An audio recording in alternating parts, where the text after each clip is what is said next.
एक दिन में हर सेकंड साइन इन करने पर रिवॉर्ड मिलेगा और हर रिवॉर्ड बिल्कुल यूनिक होगा। तुम सबसे पहले क्या चाहते हो? रात का वक्त और मोदू की सड़कों पर लग्जरी कार्स और लड़कियों के साथ घूमते अमीर लोग। इस बेकार जगह आए हुए पूरे 2.5 साल हो गए। दूसरे लोग स्काई होकर हारेम बनाते हैं और ओवर पावर बॉस बन जाते हैं, और तुम ग्रेजुएशन के बाद 2 महीने तक बेरोजगार एक 30 स्क्वायर फुट के कचरे जैसे रेंटेड रूम में पड़े हो, जहां घूमना भी मुश्किल है। इंस्टेंट नूडल्स खरीदने का पैसा तक खत्म होने वाला है। तुम बेड पर लेटे ऊपर वाले को गाली देने ही वाले थे कि अचानक फोन पर एक नोटिफिकेशन आया। डिंग। तुम्हारी सेकेंड ईयर कॉलेज स्टूडेंट बहन ने तुम्हें 2000 रुपए ट्रांसफर किए थे और स्क्रीन पर एक वॉइस नोट था, भाई माँ को डर है कि तू भूखा ना मर जाए, उन्होंने छुपकर खाने के लिए पैसे भेजे हैं, अगर वहां सर्वाइव नहीं कर पा रहा तो मेरे पास आ जा। तुम्हारी आंखें भर आईं और बिना किसी येगो के तुमने पैसे एक्सेप्ट कर लिए। इन कुछ सालों में तुम पूरी तरह ब्रोक हो गए थे। लिविंग एक्सपेंसेस के लिए फैमिली पर ही डिपेंड होना पड़ता था। तुम्हारी माँ, जो एक नया स्मार्टफोन लेने में भी 1000 बार सोचती हैं, वो तुम्हें तकलीफ में नहीं देख सकती। तुमने तुरंत अपनी माँ को कॉल किया, सोचा इस बार थोड़ा हीरो बनूंगा। माँ, आगे से बहन को पैसे भेजने मत देना, मैं खुद को सपोर्ट कर सकता हूँ। लेकिन फोन के दूसरी तरफ माँ पूरी तरह शॉक में थी। तू क्या बकवास कर रहा है? कॉलेज के टाइम मैं उसे सिर्फ 800 रुपए देती थी तुझे भेजने के लिए, ये 2000 रुपए मैंने उसे भेजने को नहीं कहा। बूम, तुम्हारे दिमाग में जैसे कोई बॉम्ब फट गया हो, ठंडे पसीने छूट गए। माँ ने पैसे नहीं भेजे तो बहन का अपना पॉकेट मनी कितना है? वो एक सेकेंड ईयर स्टूडेंट है, उसके पास तुम्हें भेजने के लिए इतना एक्स्ट्रा कैश कहां से आया? कहीं ऐसा तो नहीं? तुम जितना सोचते तुम्हारी पैनिक उतनी बढ़ती जाती। दिल को जैसे किसी ने जोर से जकड़ लिया हो, सांस अटक गई थी। अगर तुम्हारी बहन ने तुम्हारे लिए कोई बेवकूफी कर दी तो तुम 10,000 बार मरकर भी ये कर्ज नहीं चुका पाओगे। तुम्हारी आंखें लाल थीं, कांपते हुए हाथों से तुमने बहन का नंबर डायल करना चाहा, तभी अचानक तुम्हारे दिमाग में एक मैकेनिकल इलेक्ट्रॉनिक आवाज गूंजी। डिंग। 2.5 साल का प्रोबेशन पीरियड खत्म, सिस्टम बाइंडिंग की रिक्वेस्ट कर रहा है। तुम पहले तो चौंक गए और फिर तुम्हारी आंखें फटी की फटी रह गईं। खुशी का ठिकाना नहीं रहा, दिमाग सुन पड़ गया। 2.5 साल, पूरे 2.5 साल। तुम्हें पता है मैंने ये 2.5 साल कैसे काटे हैं? मेरा चीट कोड आखिरकार एक्टिवेट हो गया। लेकिन इससे पहले कि तुम खुशी से चिल्लाते, सिस्टम की अगली लाइन ने तुम्हारी सारी एक्साइटमेंट पर ठंडा पानी डाल दिया। ये सिस्टम सिर्फ 24 आवर्स के लिए बाइंड होगा। इसका मेन फीचर है पर सेकेंड साइन इन। रिवॉर्ड? क्या आप बाइंड करना चाहते हैं? क्या मजाक है? मैंने तुम्हारा 2.5 साल इंतजार किया और तुम मेरे साथ वन नाइट स्टैंड खेल रहे हो, लेकिन तुम्हारे पास कोई ऑप्शन नहीं था। तुमने दांत पीसते हुए चिल्लाया, बिंड करो, जल्दी करो। अगले ही सेकंड तुम्हें सुन्न कर देने वाले नोटिफिकेशंस मशीन गन की तरह तुम्हारे दिमाग में फायर होने लगे। डिंग। अनबाइंड होने में 23 आवर्स और 59 मिनट्स बाकी। डिंग। रिवॉर्ड में एक इन्फिनिट स्पेस मिला जहां से कुछ वापस नहीं जा सकता। डिंग। $1 बिलियन अकाउंट में क्रेडिट हो गए। डिंग। जेंडर टॉप टियर मेड्स डिस्पैच कर दी गई है। Ding. 10 ton solid gold space में ड्रॉप हो गया है। डिंग। 10 मिलियन कैश डायरेक्ट तुम्हारे बैंक कार्ड में ट्रांसफर कर दिया गया। Ding. 10 million energy crystals inventory में आ गए हैं। तुम बस वो लगातार बजने वाली डिंग डिंग डिंग सुनते रहे। पूरी तरह से सुन। अभी सिर्फ 6 सेकंड्स हुए थे। 6 सेकंड्स में तुम एक ऐसे लूजर से जो इंस्टेंट नूडल्स नहीं अफोर्ड कर सकता था, सीधा एक मल्टी मिलियनर बन गए। इस स्पीड से एक दिन में 86,400 सेकंड्स होते हैं। जब तुम सोकर उठोगे तुम सीधा पूरा प्लैनेट अर्थ खरीद सकते हो। लेकिन हर सेकंड बजने वाली ये आवाज तुम्हारे दिमाग का दही कर रही थी। तुमने तुरंत सिस्टम को म्यूट किया और बेड पर गिर पड़े। एक्साइटमेंट के मारे तुम बहन को कॉल करना भी भूल गए। अगले दिन जैसे ही आंख खुली, तुम्हारा पहला रिएक्शन अपना फोन उठाकर टेक्स्ट मैसेजेस चेक करना था। वो जीरोस की इतनी लंबी लाइन थी कि तुम्हारी आंखें चौंधिया गईं। पूरे 10 बिलियन RMB का करंट डिपॉजिट, और ये तो सिर्फ शुरुआत थी। तुमने बाहर जाना ही छोड़ दिया। पूरे दिन सिर्फ सबसे महंगा डिलीवरी फूड ऑर्डर किया और काउंटडाउन घूरते रहे। रात के 12 बजे तक सिस्टम ने आखिरकार अपनी लास्ट लाइंस बोली। 1 lakh top tier bodyguard dispatch कर दिए गए हैं। $1 बिलियन ब्लैक कार्ड में जमा हो गए हैं। Time up. सिस्टम अनबाइंड हो रहा है। होस्ट, अब तुम खुद मजे करो। सिस्टम जितनी तेजी से आया था उतनी ही तेजी से गायब हो गया। तुमने 2 बार उसे बुलाया, कोई रिस्पॉन्स नहीं। लेकिन तुम्हें रत्ती भर भी परवाह नहीं थी। तुम्हारे दिमाग में अब सिर्फ एक ही थॉट था, मैं अब पूरी तरह से इनविंसिबल हूं। तुमने अपनी एनर्जी फोकस की और सीधा उस इनफाइनाइट स्पेस में एंटर कर गए जो आधी पृथ्वी जितना बड़ा था। सामने का नजारा देखकर तुम्हारे होश उड़ गए। ये कोई नॉर्मल स्पेस नहीं था, ये तो एक प्राइवेट एम्पायर था। बाईं तरफ एक पहाड़ जितना ऊंचा कैश डॉलर्स का ढेर लगा था। रफली कैलकुलेट करे तो पूरे 9 ट्रिलियन। उसके पास ही 20 सुप्रीम ब्लैक कार्ड्स लाइन से रखे थे, जिनमें 1 बिलियन से लेकर $100 बिलियन तक का बैलेंस था। सब मिलाकर लगभग 1 ट्रिलियन। दाईं तरफ 40 मिलियन टन्स चमकता हुआ सॉलिड गोल्ड। उसकी चमक से आंखें तक नहीं खुल रही थी। अगर तुम दुनिया के सारे बैंक्स भी लूट लो तो भी इतना सोना नहीं मिलेगा। और सबसे क्रेजी बात तो ये थी कि सामने के विशाल मैदान में एक एंडलेस आदमियों की फौज खड़ी थी। पूरे 1.5 million absolute loyal subordinates, 90 million fully armed muscle bodyguards, 4 million बेहद खूबसूरत टॉप टियर मेड्स और बाकी सब world class Assassin's, hack, rupees miracle doctors और साइंटिस्ट थे। इस क्रेजी लाइनअप के साथ तुम अब दुनिया के रिचेस्ट मैन को भी सरेआम गाली दे सकते हो और उसे घुटनों पर बैठकर माफी मांगनी पड़ेगी। तुमने स्मर किया और अपनी मुट्ठी भींच ली। भाड़ में गई जॉब हंटिंग और भाड़ में गए वो घमंडी कैपिटलिस्ट बॉसेस जो तुम्हें नीचा दिखाते थे। आज से तुम इस शहर के सभी अमीरों को दिखा दोगे कि असली गॉड लेवल बॉस किसे कहते हैं। अभी तुम्हें सबसे ज्यादा किस चीज की कमी है? पावर की, वेपन्स की। ऐसा नहीं है कि तुम्हें दुनिया पर कब्जा करने का कोई मास्टर प्लान बनाना है, लेकिन इस बेरहम दुनिया में पीसफुली सर्वाइव करने के लिए तुम्हारे हाथ में ट्रम्प कार्ड होना ही चाहिए। तुमने बस अपना हाथ घुमाया और सिस्टम स्पेस से सीधे 2 सूट वेयरिंग थग्स को समन कर लिया। 2.1 मीटर्स लंबे पहाड़ जैसे 2 जायंट बॉडीगार्ड जमीन पर लैंड करते ही सीधे 90 डिग्री बाव करके भारी आवाज में चिल्लाए, मास्टर, इस आने वाले क्रिंज टाइटल ने तुम्हें अंदर तक हिला दिया। लेकिन इससे एक बात तो कंफर्म हो गई कि सिस्टम के दिए हुए सबऑर्डिनेट्स 100% लॉयल है। बस करो, आगे से मुझे यंग मास्टर बुलाना। Yes young master. तुमने सेटिस्फैक्शन के साथ सिर हिलाया। अब जब शुरू कर ही दिया है तो तुमने अपने सारे ट्रम्प कार्ड्स बाहर निकाल लिए। Swish swish swish. 10 top tier bodyguards, एक gold medal butler, 6 S spice और एक एलीट हैकर। पलक झपकते ही तुम्हारा वो कबाड़ खाना सा कमरा इतना भर गया कि पैर रखने की भी जगह नहीं बची। सबसे बड़ी सरप्राइज की बात तो ये थी कि उस हैकर के हाथ में एक साईफाई लेवल का अल्ट्रा थिन लैपटॉप था। यहां तक कि इन सभी खतरनाक लोगों के पास लेटेस्ट स्मार्टफोन्स भी थे। सिस्टम की ये आफ्टर सेल सर्विस सच में माइंड ब्लोइंग थी। तुमने तुरंत अपना प्लान ऑफ एक्शन तैयार किया। हैकर, इस बिल्डिंग के आसपास के सारे सिक्योरिटी कैमरास और ब्लाइंड स्पॉट्स को तुरंत डिसेबल करो। बाकी बचे हुए 6 बॉडीगार्ड्स और 2 मिडिल एज स्पाइस तुरंत मेरे होम टाउन जाओ और 24/7 छुपकर मेरे पेरेंट्स को प्रोटेक्ट करो। वो 2 40 समथिंग स्पाइस दिखने में एकदम नॉर्मल और फ्रेंडली लग रहे थे।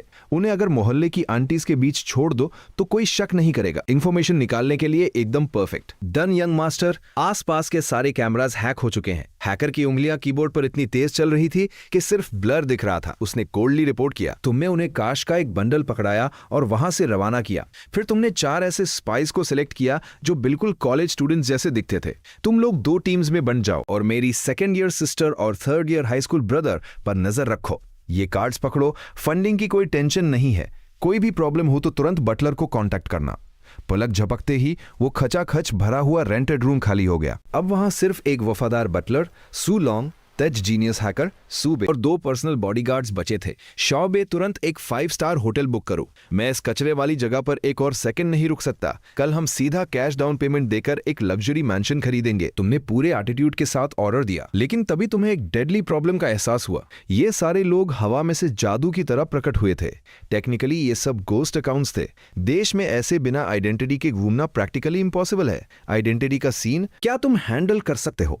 तुमने सूबे की तरफ देखा। सूबे के चेहरे पर एक कॉन्फिडेंट स्मर्क आ गया और उसने सीधे अपनी पॉकेट से ब्रांड न्यू आईडी कार्ड्स निकाल कर दिखा दिए। यंग मास्टर, टेंशन मत लीजिए, सारे प्रोफाइल्स सिस्टम में रजिस्टर्ड हैं। हमारा बैकग्राउंड एक न्यूबॉर्न बेबी से भी ज्यादा क्लीन है। डैम, मेरा सिस्टम ओपी है। तुमने मन ही मन खुश होकर अपने लैंडलॉर्ड को एक एंग्री टेक्स्ट भेजा कि तुम रूम खाली कर रहे हो। तुम्हें डिपॉजिट की भी परवाह नहीं थी और अपने स्क्वाड के साथ पूरे स्वैग में बाहर निकल गए। मजाक कर रहे हो? तुम अब एक गॉड लेवल बिलियनियर हो। चंद रुपयों के लिए उस झकी लैंडलॉर्ड से बहस करने का टाइम किसके पास है?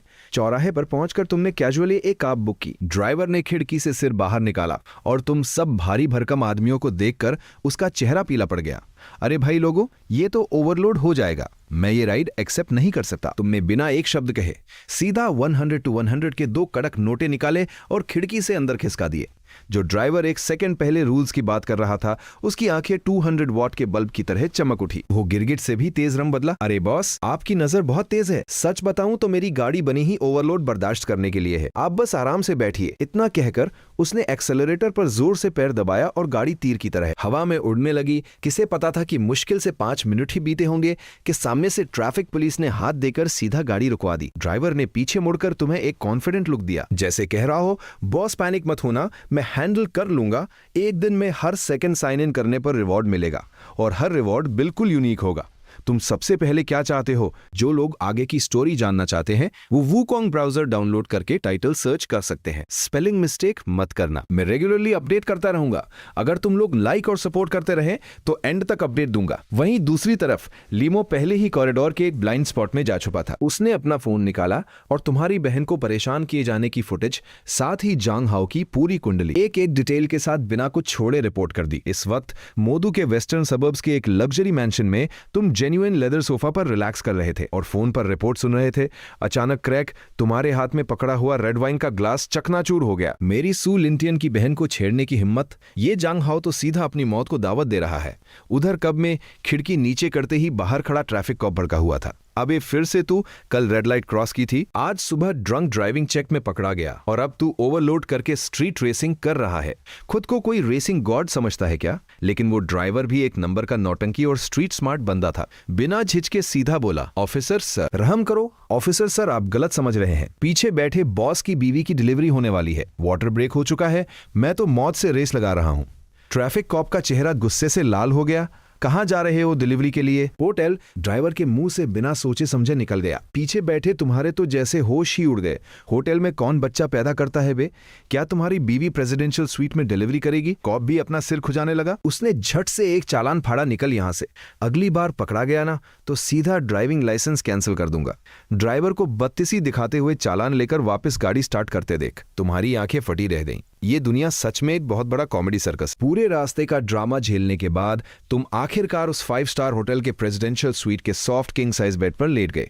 गर्म पानी से नहाने के बाद अचानक तुम्हारे दिमाग में एक ख्याल आया, कुछ तो गड़बड़ है। बहन ने अचानक इतने पैसे भेज दिए, पर अभी तक ये पता नहीं चला कि कॉलेज स्टूडेंट के पास इतना कैश कहां से आया। अगर उससे डायरेक्ट पूछोगे तो वो नखरेबाज पक्का कुछ नहीं बताएगी। शाओ बे, जरा अंदर आना। तुमने दरवाजे की तरफ मुंह करके आवाज लगाई। 3 सेकंड भी नहीं बीते होंगे कि वो गॉड लेवल हैकर दरवाजा खोलकर अंदर आ गया। चेक करो सेकेंड मिस के रीसेंट बैंक स्टेटमेंट्स और सारे पार्ट टाइम जॉब्स की हिस्ट्री पूरी तरह से निकालो। यस यंग मास्टर, मुझे आधा घंटा दीजिए। टॉप टायर हैकर्स काम में माहिर होते हैं और बकवास कम करते हैं। पूरे आधे घंटे बाद सूबे ने वो साईफाई लुकिंग लैपटॉप सीधा तुम्हारे सामने रख दिया। स्क्रीन पर तुम्हारी बहन का पूरा डेटा भरा पड़ा था। यंग मास्टर, सेकेंड मिस अभी एक इंटरनेट स्ट्रीमर का काम कर रही है। ये उनके लाइव स्ट्रीम चैनल का लिंक है। ये सुनते ही तुम्हारी त्योरियां चढ़ गईं और चेहरा तवे जैसा काला हो गया। स्ट्रीमिंग, ये इंडस्ट्री तो गटर से भी ज्यादा गंदी है। न जाने कितनी मासूम लड़कियां इसमें जाती हैं और वो सो कॉल्ड टॉप डोनेटर्स के चंद रुपयों के लालच में अपना रास्ता भटक जाती है।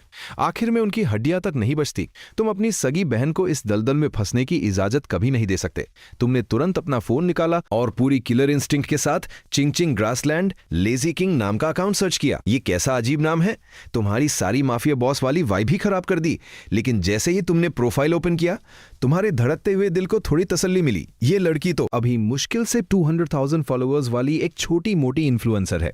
सारे वीडियोस में बस नॉर्मल सिंगिंग और डांसिंग है और कपड़े भी पूरी तरह से डिसेंट हैं। कोई भी चीप या स्किन शोइंग कंटेंट नहीं है। तभी तो ये फेमस नहीं हो पाई। आजकल के टाइम में बिना ड्रामा किए कौन तुम्हें देखेगा। तुमने कैजुअली उसके ऑनगोइंग लाइव स्ट्रीम पर क्लिक किया। बैकग्राउंड साफ तौर पर कॉलेज डॉम का था। स्क्रीन पर तुम्हारी वो बेवकूफ बहन एक फनी लेजी शीप वाला मेकअप किए हुए थी और बड़ी मासूमियत से लाइव चैट के साथ इंटरैक्ट कर रही थी। सच में बहुत भोली लग रही थी। तुम होटल के प्रेसिडेंशियल स्वीट के लेदर सोफा पर बैठे थे। फोन स्क्रीन को देखकर एक ईवल स्मर्क दिया और तुरंत अपनी आईडी बदलकर यांग विलेज चीफ रख ली। पहले की बात होती तो तुम एक पक्के फ्री लोडर थे जो सिर्फ स्ट्रीम देखता था पर कभी गिफ्ट नहीं भेजता था। यही सोचते थे ना कि उन पैसों से स्पाइसी मालातंग खाना ज्यादा बेहतर है। लेकिन आज तुम कुछ अलग प्लान कर रहे हो। तुम एक लेवल 1 अकाउंट के साथ चुपचाप लाइव स्ट्रीम में घुस गए। किसी ने नोटिस भी नहीं किया। आखिरकार स्ट्रीम में सिर्फ कुछ दर्जन लोग ही तो थे, उन बड़े इन्फ्लुएंसर्स के मुकाबले जिनके लाखों व्यूअर्स होते हैं। ये सेटअप सच में बहुत डिप्रेसिंग था। तभी अचानक बैकग्राउंड में एक ड्रामेटिक हार्ट बीट वाला म्यूजिक बजने लगा। तुमने स्क्रीन पर सूलिंग शे को देखा। उसकी आंखें लाल थी, आवाज कांप रही थी। वो दिल टूटने वाली एक्टिंग इतनी रियल थी कि स्क्रीन के पार से भी तुम्हें फील हो रही थी। लेकिन अगले ही सेकंड उसने झटके से सिर उठाया। उसके चेहरे पर एक डेविलिश स्mirk आ गया। वो प्यारी सी आवाज अचानक एक बैड एस टोन में बदल गई। बॉस, भाड़ में गया तेरा ब्यूटी फिल्टर। मैं यंग विलेज का बॉस हूँ। विलेज चीफ भी मुझे देखकर सिगरेट ऑफर करता है। ग्रे वुल्फ को भी मुझे ग्रास केक भेजना पड़ता है। ओए बेवकूफ भेड़, मेरे सामने ये बकवास करना बंद कर। ये अचानक हुआ कैरेक्टर स्विच देखकर तुम सुन रह गए। वाह रे, मेरी सगी बहन के पास ऐसी स्प्लिट पर्सनालिटी वाली एक्टिंग स्किल्स भी है। लाइव चैट तुरंत फट पड़ा। सब लेजी किंग ओपी स्पैम करने लगे। जब एटमॉस्फेयर एकदम हाइप पर था तभी ब्रदर मेंग नाम का एक वाईपी एंटर हुआ। इसका अकाउंट लेवल ऑलरेडी 37 था। साफ पता चल रहा था कि पैसों की कोई कमी नहीं है। आते ही उसने एकदम कॉकी एटीट्यूड दिखाया और एक फ्लर्टेशियस कमेंट ड्रॉप किया। लान कल मैंने जो ऑफर दिया था उस बारे में क्या सोचा? ये देखकर तुम्हारा चेहरा गुस्से से लाल हो गया। इन टॉप डोनेटर्स के दिमाग में क्या कचरा भरा होता है ये तुम आंख बंद करके भी बता सकते हो। बस चंद रुपयों का रौब झाड़कर ऑफलाइन मीटअप्स के लिए फोर्स करते हैं और अपने वो घटिया हिडन रूल्स खेलते हैं। शुक्र है कि सू लिंगशुए इतनी बोल्ड थी, उसने बिना सोचे मुंह पर जवाब दे दिया। सॉरी ब्रदर मेंग, इस तरह के कामों के लिए आप किसी और को ढूंढ लीजिए। ये सुनकर ब्रदर मेंग का ईगो हर्ट हो गया और वो भड़क गया। उसके हिसाब से ऐसी स्ट्रगलिंग स्ट्रीमर पर बस 10-20 हजार उड़ा दो तो वो पागल हो जाएगी।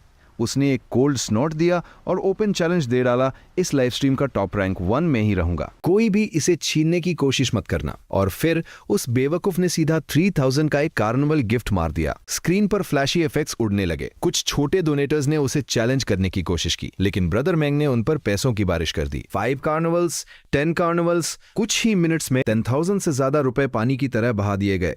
जो कंपेटिटर्स अभी तक उछल रहे थे वो डर के मारे तुरंत स्ट्रीम से भाग गए। चैट बॉक्स पूरी तरह से ब्रदर मेंग ओपी वाले चमचों से भर गया। ब्रदर मेंग अब पूरी तरह हवा में उड़ रहा था। उसने स्ट्रीम में ओपन मॉकरी शुरू कर दी। बड़ी बड़ी बातें करना आसान है, अगर पावर नहीं है तो शो ऑफ मत करो वरना मुंह की खानी पड़ेगी। तभी जो अब तक चुपचाप लर्क कर रहा था उसने बड़े आराम से एक लाइन टाइप की, लेजी किंग क्या तुम विलेज चीफ के लिए गाना गाओगी? मैं लेजी शीप का गाना सुनना चाहता हूँ। तुम एक लेवल 1 अकाउंट से ऐसी डिमांड कर रहे थे। पल भर में तुम सबके टारगेट बन गए। इससे पहले कि सू लिंगजुए कुछ बोल पाती, ब्रदर मेंग सबसे पहले कूद पड़ा। ये लोजर कहां से आ गया? लेवल 1 का अकाउंट होकर डिमांड्स कर रहा है। स्ट्रीम के रूल्स पता भी है या नहीं? पैसे नहीं है तो मुंह बंद रख और चुपचाप कोने में जाकर बैठ। बाकी सब भी मजे लेने लगे। विलेज चीफ चुप कर जा, एक ग्लो स्टिक तक गिफ्ट नहीं की और स्ट्रीमर से गाना गवाएगा। सपने देखना बंद कर। इन सारे ट्रॉल कमेंट्स को देखकर तुम्हें जरा भी फर्क नहीं पड़ा, बल्कि हंसी आ रही थी। तुमने आराम से रिचार्ज इंटरफेस ओपन किया और तुम्हारी उंगलियां स्क्रीन पर तेजी से चलने लगी। अगर तुम्हें मनी थ्रोइंग गेम खेलना ही है तो आज मैं तुम्हें दिखाता हूं कि असली डिमेंशनल स्ट्राइक किसे कहते हैं। तुमने एक कोल्ड स्मर्क दिया और मन में सोचा, ब्रदर मेंग है ना, रैंक 1 की पोजीशन तुम्हें चाहिए तो पहले अपने विलेज चीफ दादा से तो पूछ ले कि वो अलाउ करेगा या नहीं। स्क्रीन के सामने तुम अपनी सगी बहन सू लिंगजुए को लाइव स्ट्रीम में गाते हुए देख रहे थे। तुम्हारी आंखें फटी की फटी रह गईं। डैम, पहले कभी नोटिस ही नहीं किया कि इस लड़की की आवाज इतनी कमाल की है।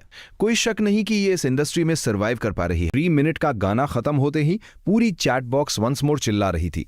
कुछ सेंस वाले छोटे मोटे हार्ट्स और बियर गिफ्ट्स की बारिश हो रही थी। लिंगशुए भी बहुत जेन्युइन थी। उसने किसी गिफ्ट को छोटा नहीं समझा और सबको प्यारी सी आवाज में थैंक यू ब्रदर कहा। इस बात ने उस ब्रदर मेंग नाम के गवार को और भी ट्रिगर कर दिया। वो मन ही मन पक्का गालियां दे रहा होगा। मैंने कार्निवल उड़ा दिए फिर भी मुझे ये ट्रीटमेंट नहीं मिला और ये फ्री लोडर्स ब्रदर बन रहे हैं। उस ठरकी ने सीधा चैट में अपनी भड़ास निकाली। लान स्ट्रीम बंद कर, वी चैट ऐड कर और प्राइवेट में बात कर। उस बुढ़े का ये घटिया मैसेज देखकर तुमने एक कोल्ड स्मग दिया। यंग विलेज चीफ वाली आईडी से स्विच करके तुमने धड़ाधड़ टाइप किया। जेब में सिर्फ कुछ चिल्लर हैं और नखरे आसमान छू रहे हैं। और फिर बिना पलक झपकाए तुमने सीधा स्ट्रीम के सबसे महंगे गिफ्ट बटन को प्रेस कर दिया। यंग विलेज चीफ ने भेजा कार्निवल। यंग विलेज चीफ ने सेंड किए 100 कार्निवल्स। पूरे 100 कार्निवल्स सीधा 3 लाख कैश उड़ा दिया। पता है इस स्ट्रीम में 100 लोग भी लाइव नहीं है। ये सीने किसी छोटे स्ट्रीमर के लिए तो छोड़ो, पूरे प्लेटफॉर्म पर रार है। स्क्रीन पर सू लिंगशुए इन इफेक्ट्स को देखकर पूरी तरह फ्रीज हो गई।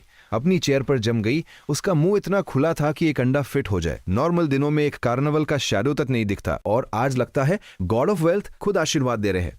Thank you village chief sir. In carnivals के लिए आप क्या सुनना चाहते हैं मैं गाऊंगी। जब उसे होश आया तो ये बेवकूफ लड़की तुरंत खड़ी हुई और तुम्हें सीधा 90 डिग्री बो किया। उसकी आवाज तक कांप रही थी। उसके दिल में एक अलग ही लेवल की खुशी थी। इस मसिव फंड के आते ही उसके दिमाग में सबसे पहला थॉट ये आया कि उसका बड़ा भाई अब रोज अच्छा खाना खा सकेगा। और हाई स्कूल में पढ़ने वाला छोटा भाई भी इससे फायदा उठाएगा। आखिर उसकी नजरों में अगर लड़के कंजूस लगेंगे तो उन्हें कोई लड़की घास तक नहीं डालेगी। कॉलेज में तुम्हें कोई लूजर ना समझे, इसलिए ये पागल लड़की खुद सूखी रोटी खाती थी ताकि अपने लिविंग एक्सपेंसेस बचाकर तुम्हें पैसे भेज सके। यकीनन स्क्रीन के इस तरफ बैठे तुम्हें कभी आइडिया ही नहीं था कि उसने अकेले कितना कुछ सहा है। स्क्रीन पर इन एंडलेस कार्निवल्स को देखकर तुम उसके लिए थोड़ा टेंशन में थे। डर था कि इस प्लेटफॉर्म का वाटर लेवल बहुत डीप है, कहीं ये लड़की कंट्रोल ना खो बैठे। अगर तुम्हें लगा कि उसने पैसों के लिए अपनी लिमिट क्रॉस की है तो तुम ये सारा रिवॉर्ड मनी वापस ले लोगे। इसी बीच लाइव चैट में पब्लिक पूरी तरह पागल हो चुकी थी। डैम, एक असली वाइल्ड गॉड लेवल बॉस मिल गया। विलेज चीफ ने तो लगता है पूरा यंग विलेज बेच दिया है इन गिफ्ट्स को स्पैम करने के लिए। एक गाने के 3 लाख। अगर मैं अभी स्ट्रीम स्टार्ट करूं तो क्या लेट हो जाएगा? मुझे एक कार्निवल दे दो, मैं सुबह तक गाता रहूंगा। तुमने उस डरपोक ब्रदर मेंग की तरफ एक नजर भी नहीं देखी जो डर के मारे अपनी पूंछ दबाकर वहां से कब का भाग चुका था। अपना स्वैग मेंटेन करते हुए तुमने चुपचाप लाइव स्ट्रीम एग्जिट कर दिया। एक सेकंड भी नहीं बीता था कि तुम्हारा फोन वाइब्रेट हुआ। उस लड़की का बैकएंड से प्राइवेट मैसेज था, विलेज चीफ, आपने सच में यांग विलेज तो नहीं बेच दिया ना? ये पैसे बहुत ज्यादा है, क्या मैं आपका शेयर वापस ट्रांसफर कर दूं? स्क्रीन देखकर तुम्हारे होठों पर एक हल्की सी स्मर्क आ गई। Not bad. इतने कैश ने उसका दिमाग खराब नहीं किया। उसे अपनी लिमिट्स पता है। वो उन गोल्ड डिगर्स में से नहीं है जो पैसे देखते ही बॉस बॉस करने लगती है। वो कोई ब्रेनलेस लड़की नहीं है। तुमने जानबूझकर उसे टीज करने के लिए मैसेज किया। रिफंड की जरूरत नहीं है। तुम्हारे वीडियोस में तुम्हारे कपड़े बहुत सस्ते लगते हैं, धोते धोते उनका रंग तक उड़ गया है। क्या तुम्हारी फैमिली बहुत गरीब है? वो एक तरफ स्ट्रीम कर रही थी और दूसरी तरफ चुपचाप सर झुकाकर तुम्हें रिप्लाई टाइप कर रही थी। ठीक ही है, कपड़े बस पहनने लायक होने चाहिए, पर मेरे भाई को पैसे चाहिए होते हैं ना। एक लड़के की पॉकेट खाली हो तो कैसे चलेगा? ये मैसेज पढ़ते ही तुम्हारा डिफेंस पूरी तरह टूट गया। तुम्हारी नाक में एक अजीब सी जलन महसूस हुई। ये पागल बहन, इसे देखकर इतना दर्द होता है कि मन करता है खुद को 2 थप्पड़ मार लूं। तुमने अपने इमोशंस को जबरदस्ती कंट्रोल किया और टाइप किया, क्या तुम सच में एक बड़ी इंटरनेट सेलिब्रिटी बनना चाहती हो? उसका रिप्लाई आया, नहीं, मुझे बस गाना पसंद है और जब तक मैं खुश हूं वही काफी है। ठीक है, मैं समझ गया। ये आखिरी लाइन टाइप करने के बाद और बेड पर गिरकर गहरी नींद सो गए। अगली सुबह जब तुम उस टॉप टियर होटल के प्रेसिडेंशियल स्वीट में उठे तो स्टाफ तुम्हारा लग्जरी ब्रेकफास्ट पहले ही लगा चुका था। डैम, ये महंगी चीजें सच में एक अलग ही लेवल की फीलिंग देती है। तुमने एक लंबा स्ट्रेच किया और दरवाजे की तरफ चिल्लाए, ड्रैगन बटलर को यहां बुलाओ। जब तुम फ्रेश होकर बाहर आए तो ड्रैगन बटलर एक सोल्जर की तरह सीधा अलर्ट खड़ा था। तुमने उसकी तरफ देखे बिना ही कैजुअली एक ब्लैक कार्ड उसकी तरफ उछाल दिया। कुछ लोगों को साथ लो और जाकर 2 लग्जरी कार्स उठा लाओ। काम होने के बाद मुझे यही होटल में मिलना। उसी वक्त शेनचम यूनिवर्सिटी के एक क्लासरूम में काउंसलर ने अभी 2 ट्रांसफर स्टूडेंट्स को इंट्रोड्यूस किया था, एक लड़का और एक लड़की, चेन जीरो और लीमो। ये दोनों एक्चुअली तुम्हारे सीक्रेट एजेंट्स थे जिन्हें तुमने अपनी बहन की सेफ्टी के लिए अंडरकवर भेजा था। नीचे बैठे स्टूडेंट्स अपने फोन में लगे थे और सू लिंगशुए अपना सर झुकाकर चुपचाप नोट्स बना रही थी, लेकिन हमेशा कोई न कोई अनोइंग मक्खी उसके पास भिनभिनाने आ ही जाती थी। लिंगर दोपहर को उस नए रेस्टोरेंट में ग्रांड लंच करने चले। जांगहाओ, मैं तुम्हें आखिरी बार वार्निंग दे रही हूं, मुझे लिंगर मत बुलाओ और मेरी क्लास डिस्टर्ब मत करो। सू लिंगशुए ने पलटकर उसकी तरफ ठीक से देखा तक नहीं। पास बैठे कुछ लड़के चुपचाप गॉसिप कर रहे थे। ये जांगहाओ नाम का स्कम्बाग अपने बाप के पैसे के घमंड में उड़ता है, एक घटिया सी पॉर्श 911 चलाता है और फर्स्ट ईयर से ही सू लिंगशुए के पीछे हाथ धोकर पड़ा है। सुना है इस प्लेबॉय ने 1 साल में दर्जनों गर्लफ्रेंड्स बदली है। इसकी बेशर्मी की कोई हद नहीं। इसका अल्टीमेट लाइफ गोल बस इतना है कि ये कैंपस की टॉप 10 ब्यूटीज को एक एक करके अपना शिकार बनाए। और अब सिर्फ रैंक 3 ब्यूटी सू लिंगशुए ही बची है जो इसके जाल में नहीं फंसी। सबके सामने इस तरह जलील होने पर जांगहाओ का वो एग्जॉस्ट हो चुका चेहरा गुस्से से लाल हो गया। वो और करीब आया और एक घिनौनी ईविल स्माइल देते हुए बोला, तुम बस एक सस्ती लाइव स्ट्रीमर ही तो हो, मेरे साथ एक बार खाना खाओ, मैं इतना पैसा फेंकूंगा कि तुम टॉप इंटरनेट सेलिब्रिटी बन जाओगी। डील? ये कहते हुए उसने अपना गंदा हाथ सू लिंगशुए के गोरे हाथों की तरफ बढ़ाया। सू लिंगशुए डर के मारे पूरी तरह पीली पड़ गई। वो झटके से खड़ी हुई, टीचर मुझे वॉशरूम जाना है। इस तरह बाथरूम का बहाना बनाकर वो किसी तरह वहां से बच निकली। कोने में बैठा लीमो ये सब कुछ बहुत ध्यान से देख रहा था। उसकी आंखों में एक जानलेवा ठंडक थी जो किसी का भी मर्डर कर सकती थी। उसने घूमकर पास बैठे एक रैंडम स्टूडेंट से पूछा, ये छपरी कौन है, इतना ओवर स्मार्ट बन रहा है और टीचर कुछ नहीं कह रहे। अरे भाई, वो 100 मिलियन की नेटवर्थ वाले परिवार का सेकंड जनरेशन रिच किड जांग हाओ है। भाई उससे पंगा मत लेना, हमारी कंपस ब्यूटी देर सवेर इस सुअर का शिकार बन ही जाएगी। हम लोग तो बस अपने दिल में इसे गालियां ही दे सकते हैं। जब सु लिंगशुए वॉशरूम से वापस आई तो उसकी हिम्मत नहीं हुई कि वापस अपनी उसी सीट पर जाए। उसने जल्दी से एक खाली सीट ढूंढी और उसके पास जो बैठा था वो इत्तेफाक से कोई और नहीं बल्कि चेन जीरू थी। हेलो, मेरा नाम चेन जीरू है। चेन जीरू ने खुद आगे बढ़कर एक फ्रेंडली स्माइल पास की। दोनों लड़कियां जल्दी ही घुल मिल गईं। सु लिंगशुए ने अपनी सारी फ्रस्ट्रेशन निकाल दी और जांग हाओ उसे कैसे हरास करता है इसका सारा कच्चा चिट्ठा उसके सामने खोल दिया। वहीं दूसरी तरफ लीमो कब का कॉरिडोर के एक ब्लाइंड स्पॉट में जा चुका था। उसने फोन निकाला और तुम्हारी बहन के हरस होने का वीडियो, साथ ही जांग हाओ की पूरी कुंडली और डिटेल्स एक एक वर्ड बिना किसी कट के सीधा तुम्हें रिपोर्ट कर दी। इस वक्त मोडू के वेस्टर्न सबर्ब्स के एस्टेट में बैठे तुम अपने प्योर लेदर सोफा पर रिलैक्स कर रहे थे और फोन पर यह रिपोर्ट सुन रहे थे। तुम्हारे हाथ में पकड़ा रेड वाइन का ग्लास अचानक क्रैक की आवाज के साथ सीधा चूर चूर हो गया। मेरी सु लिंगतेन की बहन को टच करने की हिम्मत की। ये जांग हाओ सच में अपनी कब्र पर खुद ही डांस कर रहा है। तुम अपने बटलर और बॉडीगार्ड्स के साथ लंबे लंबे कदम बढ़ाते हुए इस एस्टेट का राउंड लगा रहे थे। मॉडू का टॉप टियर नंबर 1 एस्टेट। तुम्हारे पास ही एक well dressed real estate agent पूरी एक्साइटमेंट में अपना थूक उड़ा उड़ाकर तुम्हें पिच दे रहा था। यंग मास्टर, ये एस्टेट पूरे 6000 स्क्वायर मीटर्स का है। इंडोर और आउटडोर डबल स्विमिंग पूल्स है, प्राइवेट सिनेमा है और 3 मसीव डाइनिंग हॉल्स है। यहाँ आराम से 20 लग्जरी कार्स पार्क हो सकती है। इसकी प्राइस 1.138 बिलियन है, पर अगर आप फुल कैश पेमेंट करते हैं तो मैं बाकी का अमाउंट हटा दूंगा। सिर्फ 1.1 बिलियन में सीधा आपका। तुमने अपनी आंख तक नहीं झपकाई, बस कैजुअली एक नजर घुमाई और सोचा कि काम चल जाएगा। बटलर, इसे खरीद लो, जल्दी पेपर वर्क पूरा करो। तुमने बस कैजुअली ये लाइन फेंकी, टर्न लिया और बाहर खड़ी वीआईपी नंबर प्लेट वाली उस रोल्स रॉयस में जाकर बैठ गए। तुम्हारा दिमाग इस वक्त पूरी तरह अपनी बहन के माटर में उलझा हुआ था। किसके पास टाइम था इस एजेंट की बकवास सुनने का? वो रियल एस्टेट एजेंट तो वहीं पर फ्रीज हो गया। उसका दिमाग प्रोसेस ही नहीं कर पाया। उसने कांपते हुए तुम्हारे बटलर से पूछा, ये यंग मास्टर का इससे क्या मतलब था? बटलर ने एक ठंडी स्मर्क दी। 1.1 बिलियन, क्या तुम्हें समझ नहीं आता? जी हाँ, क्या आप मॉर्गेज करवाएंगे या फुल पेमेंट? सीधा कार्ड स्वाइप करो। फुल पेमेंट सुनते ही उस एजेंट ने एक लंबी सांस खींची। उसकी आंखें हैरत से फट गईं। वो इतना एक्साइटेड था कि बस घुटनों पर नहीं गिरा। और इस दौरान तुम पहले ही अपनी रोल्स रॉयस की लेदर सीट पर टेक लगाए बैठे थे और अपने आदमी की फ्रेश रिपोर्ट सुन रहे थे। पहले तो पता नहीं था, पर सुनते ही तुम्हारे दिल में गुस्से की आग भड़क उठी। एक ऐसी फालतू कुत्ते की मौत मरने वाली औकात नहीं, और मेरी प्यारी बहन को इतना हरस कर रहा है। तुम्हारी नजरों में एक जमाने वाली ठंडक आ गई और आवाज में मौत का डर था। जाओ, उसके बारे में सब कुछ पता करो। कुछ ही दिनों में मेरी बहन का बर्थडे है। जाकर एक टॉप लेवल सुपरकार सेलेक्ट करो उसके गिफ्ट के लिए। और हाँ, कुछ लड़कों को भेजो उस जांग नाम के कीड़े की हड्डियां ढीली करने के लिए। अगर उसने मेरी लिंगर के पास आने की दोबारा हिम्मत भी की ना, तो मैं उसकी पूरी फैमिली को सेकंड जनरेशन रिच से सेकंड जनरेशन भिखारी बना दूंगा। साथ ही कल की फ्लाइट बुक कर लो, हम ओवरसीज फैक्ट्री चलेंगे। अब थोड़ा इंटरनेशनल एसेट्स कैप्चर करने का टाइम आ गया है। रात होते ही शेनचंग यूनिवर्सिटी के बाहर की फूड स्ट्रीट पूरी तरह भरी हुई थी। वो बेवकूफ जांग हाओ एक फूड स्टॉल पर बैठा था। उसने पूरे एटीट्यूड के साथ अपनी पोर्शे 911 की चाबी टेबल पर फेंक दी और अपने चमचों के सामने पूरी हवाबाजी कर रहा था कि वो कितना बड़ा और पावरफुल इंसान है। उसकी पूंछ आसमान छू रही थी। तभी अचानक बैंग, बिना किसी वार्निंग के पहाड़ जैसे 2 मुस्कुलर जायंट्स उसके आजू बाजू आकर खड़े हो गए। उनसे निकलने वाली उस कातिलाना किलिंग ऑरा ने पास बैठे उन चमचों की हवा ऐसी टाइट की कि किसी के मुंह से एक शब्द नहीं निकला। जांग हाओ का ईगो अभी भी आसमान पर था। उसने अकड़कर अपना सर टेढ़ा किया और भड़का, रूल्स नहीं पता क्या? दिख नहीं रहा यहाँ कोई बैठा है? एक बॉडीगार्ड ने उसकी तरफ ऐसे देखा जैसे किसी लाश को देख रहा हो। उसने उसके कान के पास झुककर बिल्कुल ठंडी आवाज में कहा, तू ही जांग हाओ है ना? मेरे मास्टर ने तेरे लिए एक मैसेज भेजा है। अगर दोबारा सु लिंगशुए पर नजर डाली तो तेरा बाप अपनी सारी दौलत लुटाकर भी तेरी ये कुत्ते की जिंदगी नहीं बचा पाएगा। मास्टर ने कहा है, उन्हें तेरा ये घमंडी एटीट्यूड बहुत पसंद आया, तो दुआ कर कि तेरा ये घमंड एंड तक बरकरार रहे। बात खत्म होते ही बॉडीगार्ड ने अपना दायां हाथ उठाया और बूम, एक जोरदार थप्पड़ टेबल पर मारा। जांग हाओ ने घबराकर अपना थूक निगला।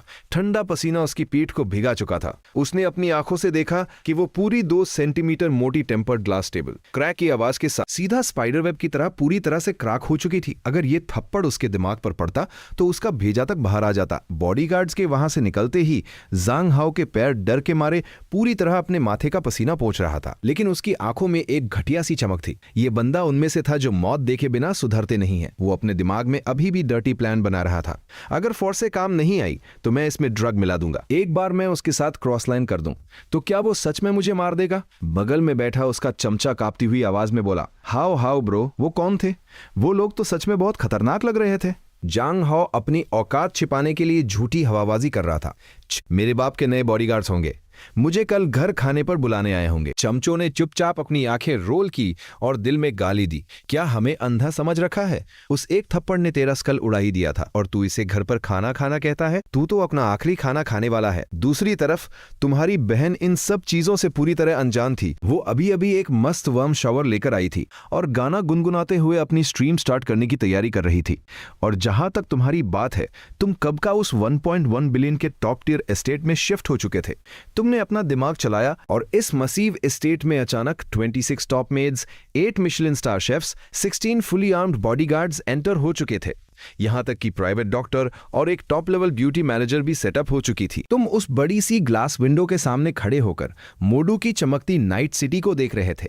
तुमने दिमाग में ऑलरेडी एक मास्टर प्लान बना लिया था। एक बार जब ओवरसीज मिशन से वापस आ जाओ तो बहन के बर्थडे पर पेरेंट्स को इस मोडू के अभेद किले जैसे एस्टेट में ले आओगे और उस टाइम देखोगे कि कौन तुम्हारी फैमिली का एक बाल भी बांका करने की हिम्मत करता है। तुम इस सैकड़ों स्क्वायर मीटर वाले मानशन के लेदर सोफा पर चौड़ी होकर लेटे हुए थे और टाइम पास के लिए बस शॉर्ट वीडियो स्क्रॉल कर रहे थे। जब से कार्ड में एंडलेस कैश आया है, जॉब पर जाने की जरूरत ही खत्म हो गई थी। अब बस आराम ही आराम है। अचानक डिंग, एक नोटिफिकेशन आया। तुम्हारी लिस्ट में मौजूद इकलौता फॉलो अकाउंट लाइव हो चुका था। तुम्हारी सगी बहन सू लिंगजुए। तुमने कैजुअली उसकी स्ट्रीम पर क्लिक किया। डैम, ये स्ट्रीम जिसमें नॉर्मली बस गिनती के लोग होते थे, तुम्हारे लेवल 47 वाले गॉड लेवल रिच इफेक्ट्स वाले अकाउंट के आते ही अचानक से अर्थक्वेक जैसा कमोशन शुरू हो गया, क्योंकि इस स्ट्रीम में हाईएस्ट लेवल वाले बस 20 to 30 लेवल के नोब्स ही आते थे। तुम्हारे एंटर करते ही उन लॉयल फैंस ने क्रेजी हल्ला मचाना शुरू कर दिया।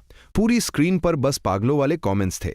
वेलकम विलेज चीफ, क्या विलेज चीफ को वाइफ चाहिए? हमारी स्ट्रीमर ले लो। मैं तो मेल फैन हूं, पर मैं भी शादी करने को तैयार हूं। स्क्रीन पर इन वाइल्ड और ठरकी कमेंट्स को देखकर तुम्हारी हंसी छूट गई। तभी किसी ने उस ब्रदर मैन को मेंशन किया जो पिछली रात तुम्हारे पैसे के पावर से डर कर भागा था। तुमने इग्नोर मार दिया। उनकी फालतू थियरीज पढ़ने का किसके पास टाइम था? तुमने अपनी उंगलियां चलाई और सीधा बॉस वाले एटीट्यूड में टाइप किया, अपने ये मैच मेकिंग के ड्रामे बंद करो, मैं इस स्ट्रीमर का सगा बड़ा भाई हूं। ये लाइन देखते ही पूरी स्ट्रीम ब्लास्ट हो गई। स्क्रीन के दूसरी तरफ बैठे सू लिंगशुए का दिमाग ब्लैंक हो गया। वो कुछ प्रोसेस ही नहीं कर पा रही थी। उसके दिमाग में उसका भाई अभी ग्रेजुएट हुआ है और उसके पास लाखों रुपए कैसे आ गए? गिफ्ट्स देने के लिए पक्का ये कोई मजाक चल रहा है। लाइव चैट और भी ज्यादा जेलस और टॉक्सिक होने लगी।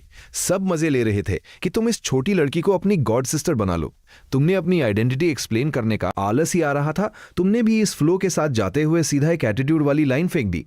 कोई जवाब नहीं आने का मतलब है हाँ चलो, आज तुम्हारा भाई तुम्हें पेके मैच खिलाएगा। इतनी लो पॉपुलैरिटी से क्या उखाड़ लोगी? मैं तुम्हें सीधा टॉप पर बिठाऊंगा। सू लिंगसुए तुम्हारे इस डोमिनेटिंग सीईओ वाले ऑर्डर को हैंडल नहीं कर पाई और चुपचाप रैंडम मैचअप पर क्लिक कर दिया। स्क्रीन फ्लैश हुई और एक ऐसी नई स्ट्रीमर कनेक्ट हुई जिसके फेस पर बड़ा बड़ा लिखा था, मुझे पैसे चाहिए।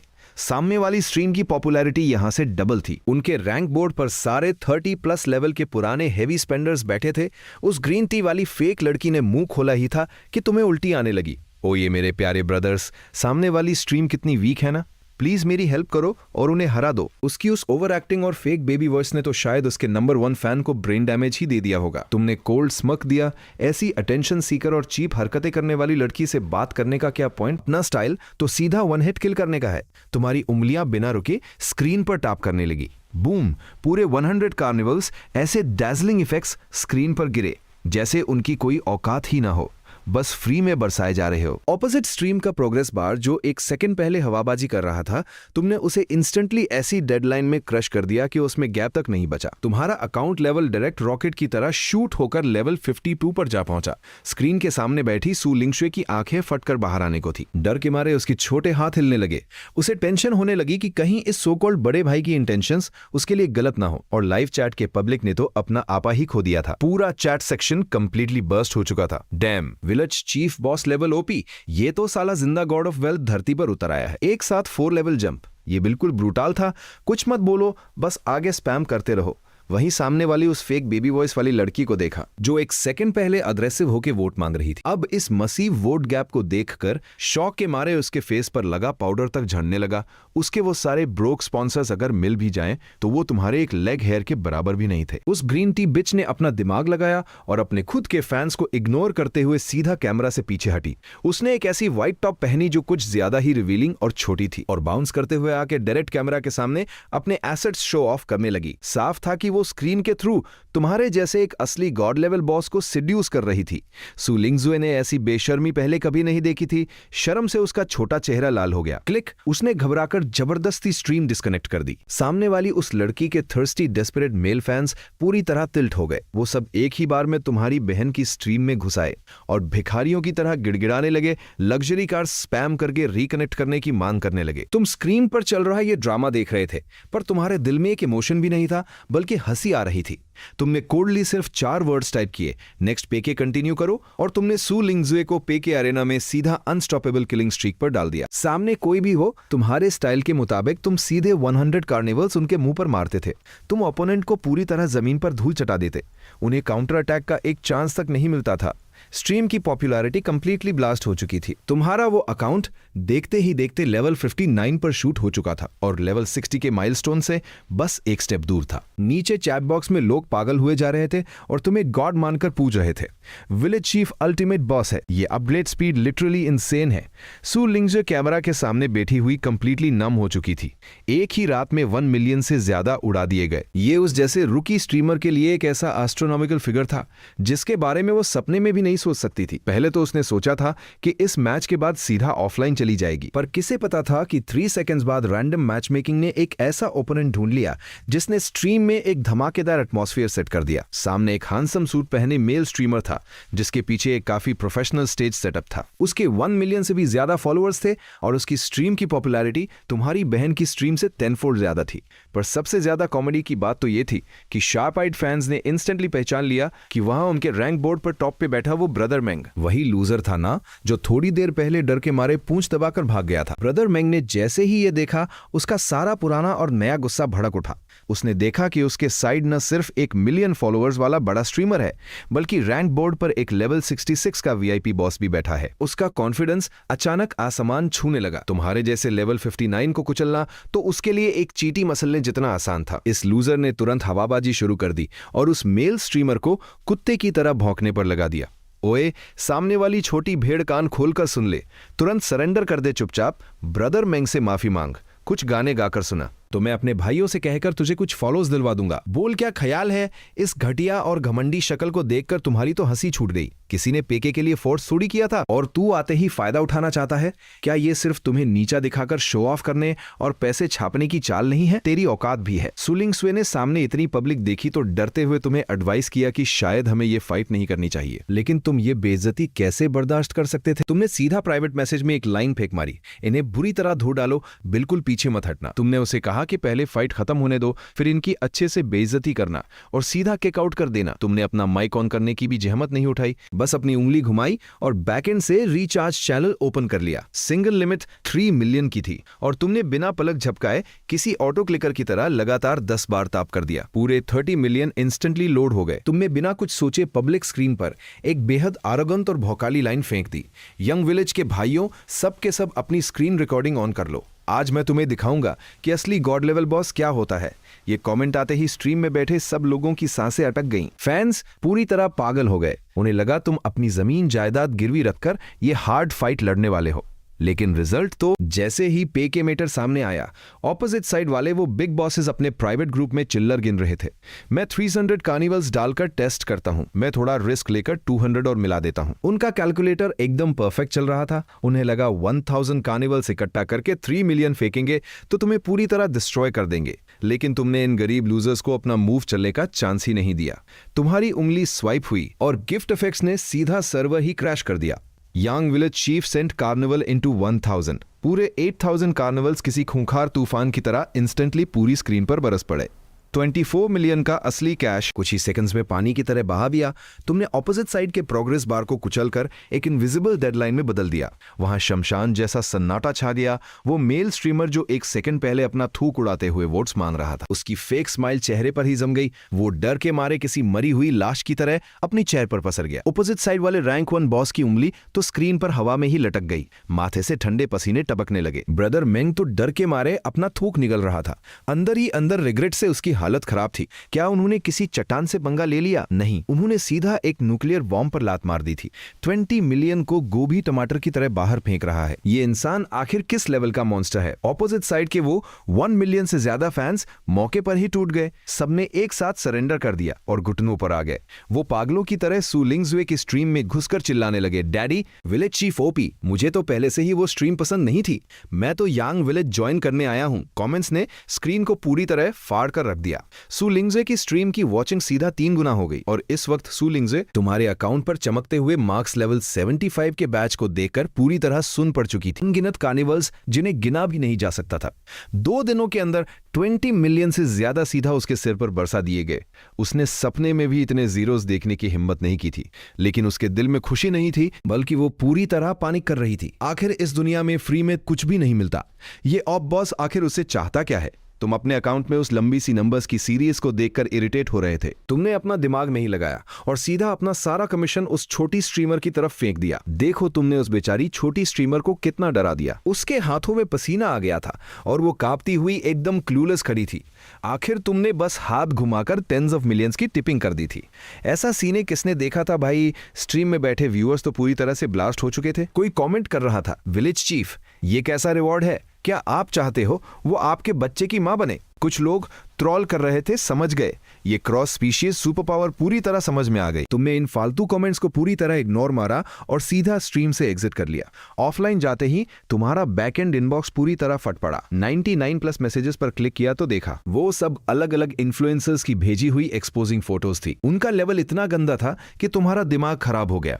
तुमने तुरंत उन सारी डेस्परेट लड़कियों को ब्लॉक लिस्ट में डाल दिया। तभी उस सू लिंगशुए नाम की छोटी स्ट्रीमर का एक प्राइवेट मैसेज आया। उसकी आवाज रोने जैसी हो रही थी। विलेज चीफ प्लीज मुझे अपना अकाउंट नंबर दे दो। इतना सारा पैसा रखकर मैं सच में एक पल भी सो नहीं पाऊंगी। तुम हंसे और रिप्लाई किया, बस कर, ज्यादा सोच मत। इन चिल्लर पैसों को मैं भाव भी नहीं देता। अगले सैटरडे तेरा बर्थडे है ना, इसे अपनी पॉकेट मनी समझ कर रख ले। अगर फिर भी तुझे टेंशन हो रही है तो उस दिन सीधा मोडू के वेस्ट सबर्ब्स वाले नंबर 1 एस्टेट में आके मुझसे मिल लेना।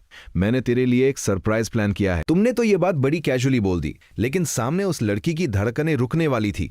वेस्ट सबर्ब्स नंबर 1 वो तो टॉप लेवल का लग्जरी एस्टेट एरिया है। हालांकि उसके दिल में डाउट था, उसे डर लग रहा था कि तुम कोई बुरे इरादे वाले बिग बैड वुल्फ हो सकते हो। फिर भी उसने दांत पीसे अपनी बेस्ट फ्रेंड को साथ लिया और लाइव स्ट्रीम ऑन करके तुमसे मिलने का प्लान बनाया। उसे लगा कि कैमरा ऑन रहेगा तो तुम कोई चालाकी नहीं कर पाओगे। लेकिन तुम्हें इन फालतू के रोमांटिक ड्रामों में इंटरेस्ट कहां था? अगली सुबह सुबह तुम सीधा ओशन पार करके न्यूयॉर्क पहुंच गए। सबर्ब्स में खरीदी हुई अपनी नई लग्जरी मैंशन के अंडरग्राउंड गैराज में खड़े होकर तुमने एक गहरी सांस ली और अपना गॉड टियर मूव मारा। सिस्टम समन स्विश। वो खाली गैराज एक झटके में लोगों से भर गया। 1Z top level spice, 20 financial sharks, 20 cyber हैके, रुपीज और एक ऐसा गोल्ड मेडल असैसिन जिसके आसपास की हवा भी बर्फीली थी। अगर कोई आउटसाइडर ये सीन देख लेता, पक्का डर के मारे मौके पर ही बेहोश हो जाता। तुमने $10 बिलियन वाला एक कार्ड इंटेलिजेंस लीडर सूबे की तरफ फेंका। ये पैसे पकड़, मुझे चाहिए कि अगले 6 महीने के अंदर तू पूरी दुनिया के सारे सीक्रेट्स मेरे लिए खोद कर निकाल लाए। मैं चाहता हूं कि इस दुनिया में ऐसी कोई चीज न बचे जो मेरी नजरों से छिप सके। इसके बाद तुमने उस जाओ रुइलोंग नाम के फाइनेंशियल जीनियस की तरफ देखा और सीधा 4 कार्ड्स उसकी तरफ उछाल दिए। पूरे $400 बिलियन तुमने उसके शोल्डर पर थपथपाया और तुम्हारी आवाज इतनी नॉर्मल थी जैसे रात के डिनर के बारे में बात कर रहे हो। जाकर मेरे लिए एक ग्लोबल कॉर्पोरेशन खड़ा कर। एविएशन हो, ओशन कंट्रोल हो या माइनिंग, कोई भी हार्डकोर इंडस्ट्री दिखे, उसे तुरंत अपने कंट्रोल में ले ले।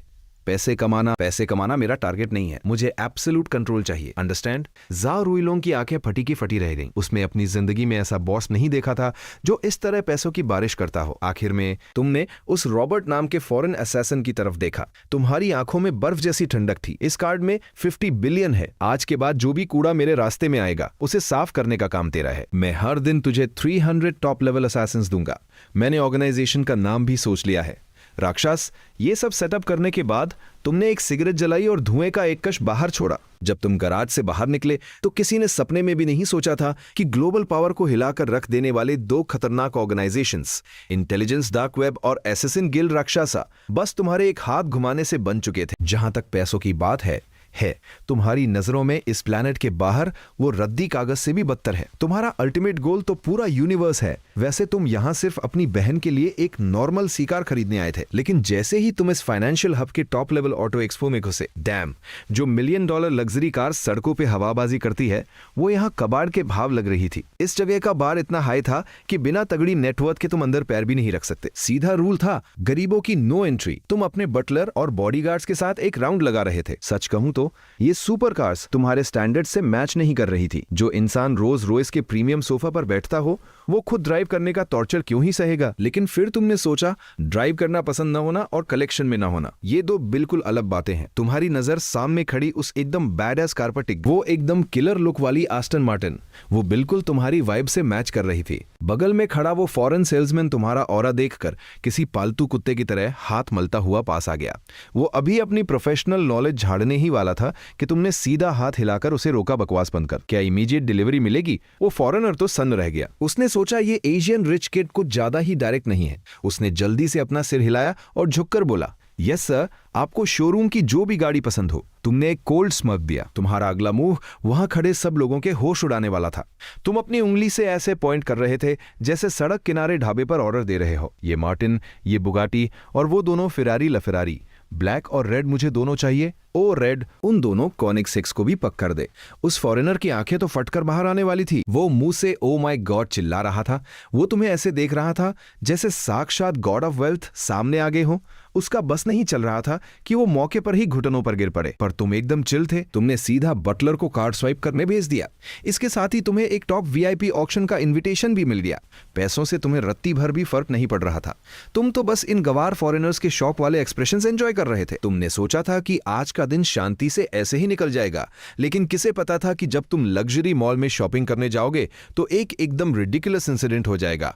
तुमने अभी अपनी फैमिली के लिए टॉप लेवल ज्वेलरी खरीदी ही थी, पेमेंट किया और बाहर निकलने ही वाले थे कि अचानक कुछ ब्लैक गून्स गन तानते हुए अंदर घुस आए। डैम, सुना था यहां फ्री लूटिंग का ट्रेंड है और वो सच में देखने को मिल गया। तुम एक पल के लिए ब्लैंक हो गए। क्या इन गधों के दिमाग में भूसा भरा है? इतने हाई एंड लग्जरी मॉल में डकैती डालना, पक्का ये मौत के मुंह में भाग रहे हैं। सेफ्टी के लिए तुमने बॉडीगार्ड्स को इशारा किया कि अभी सीधा पंगा मत लो और छुप कर रहो।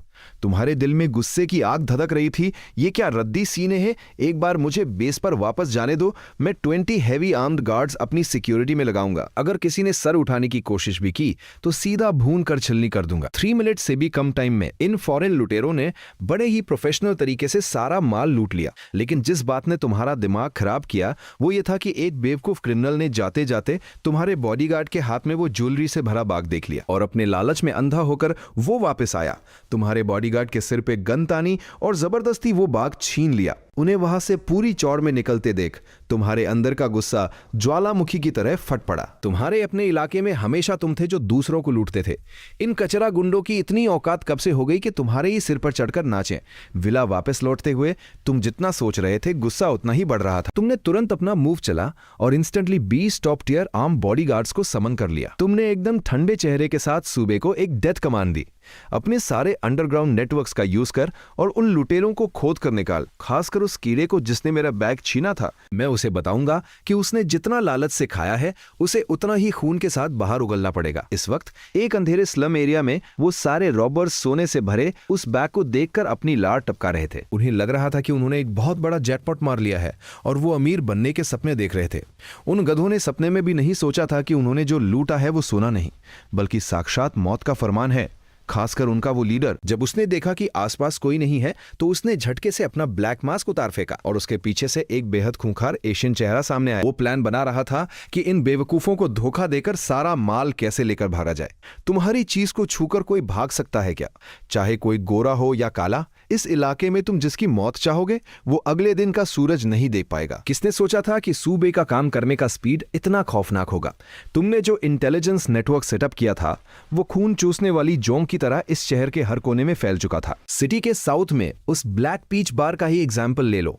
डांस फ्लोर पर अजीब अजीब लोग नाच रहे थे, वहीं वो कुछ लुटेरे भारी गोल्ड चेन्स पहने पागलों की तरह कमर मटका रहे थे। अगर तुम वहां होते तो एक एक नजर में पहचान लेते कि ये वही कचरा लोग हैं जिन्होंने दिन में मॉल में तुम्हारी ज्वेलरी लूटी थी। ये दोनों ठरकी लड़कियों के साथ चिपके हुए फुल पार्टी मोड में थे कि अचानक उनकी पूरी बॉडी झटके खाने लगी, जैसे किसी ने हाई वोल्टेज का शॉक दे दिया हो। वो अपनी आंखें पलटकर सीधा जमीन पर किसी मरे हुए कुत्ते की तरह गिर पड़े। नॉर्मल पब्लिक के कपड़े पहने हुए कुछ अंडरकवर एजेंट्स बिना एक शब्द कहे उन दोनों कचरा लोगों को टांग कर बाहर घसीट ले गए। बाहर एक व्हाइट मर्सिडीज वन पहले से ही तैयार खड़ी थी।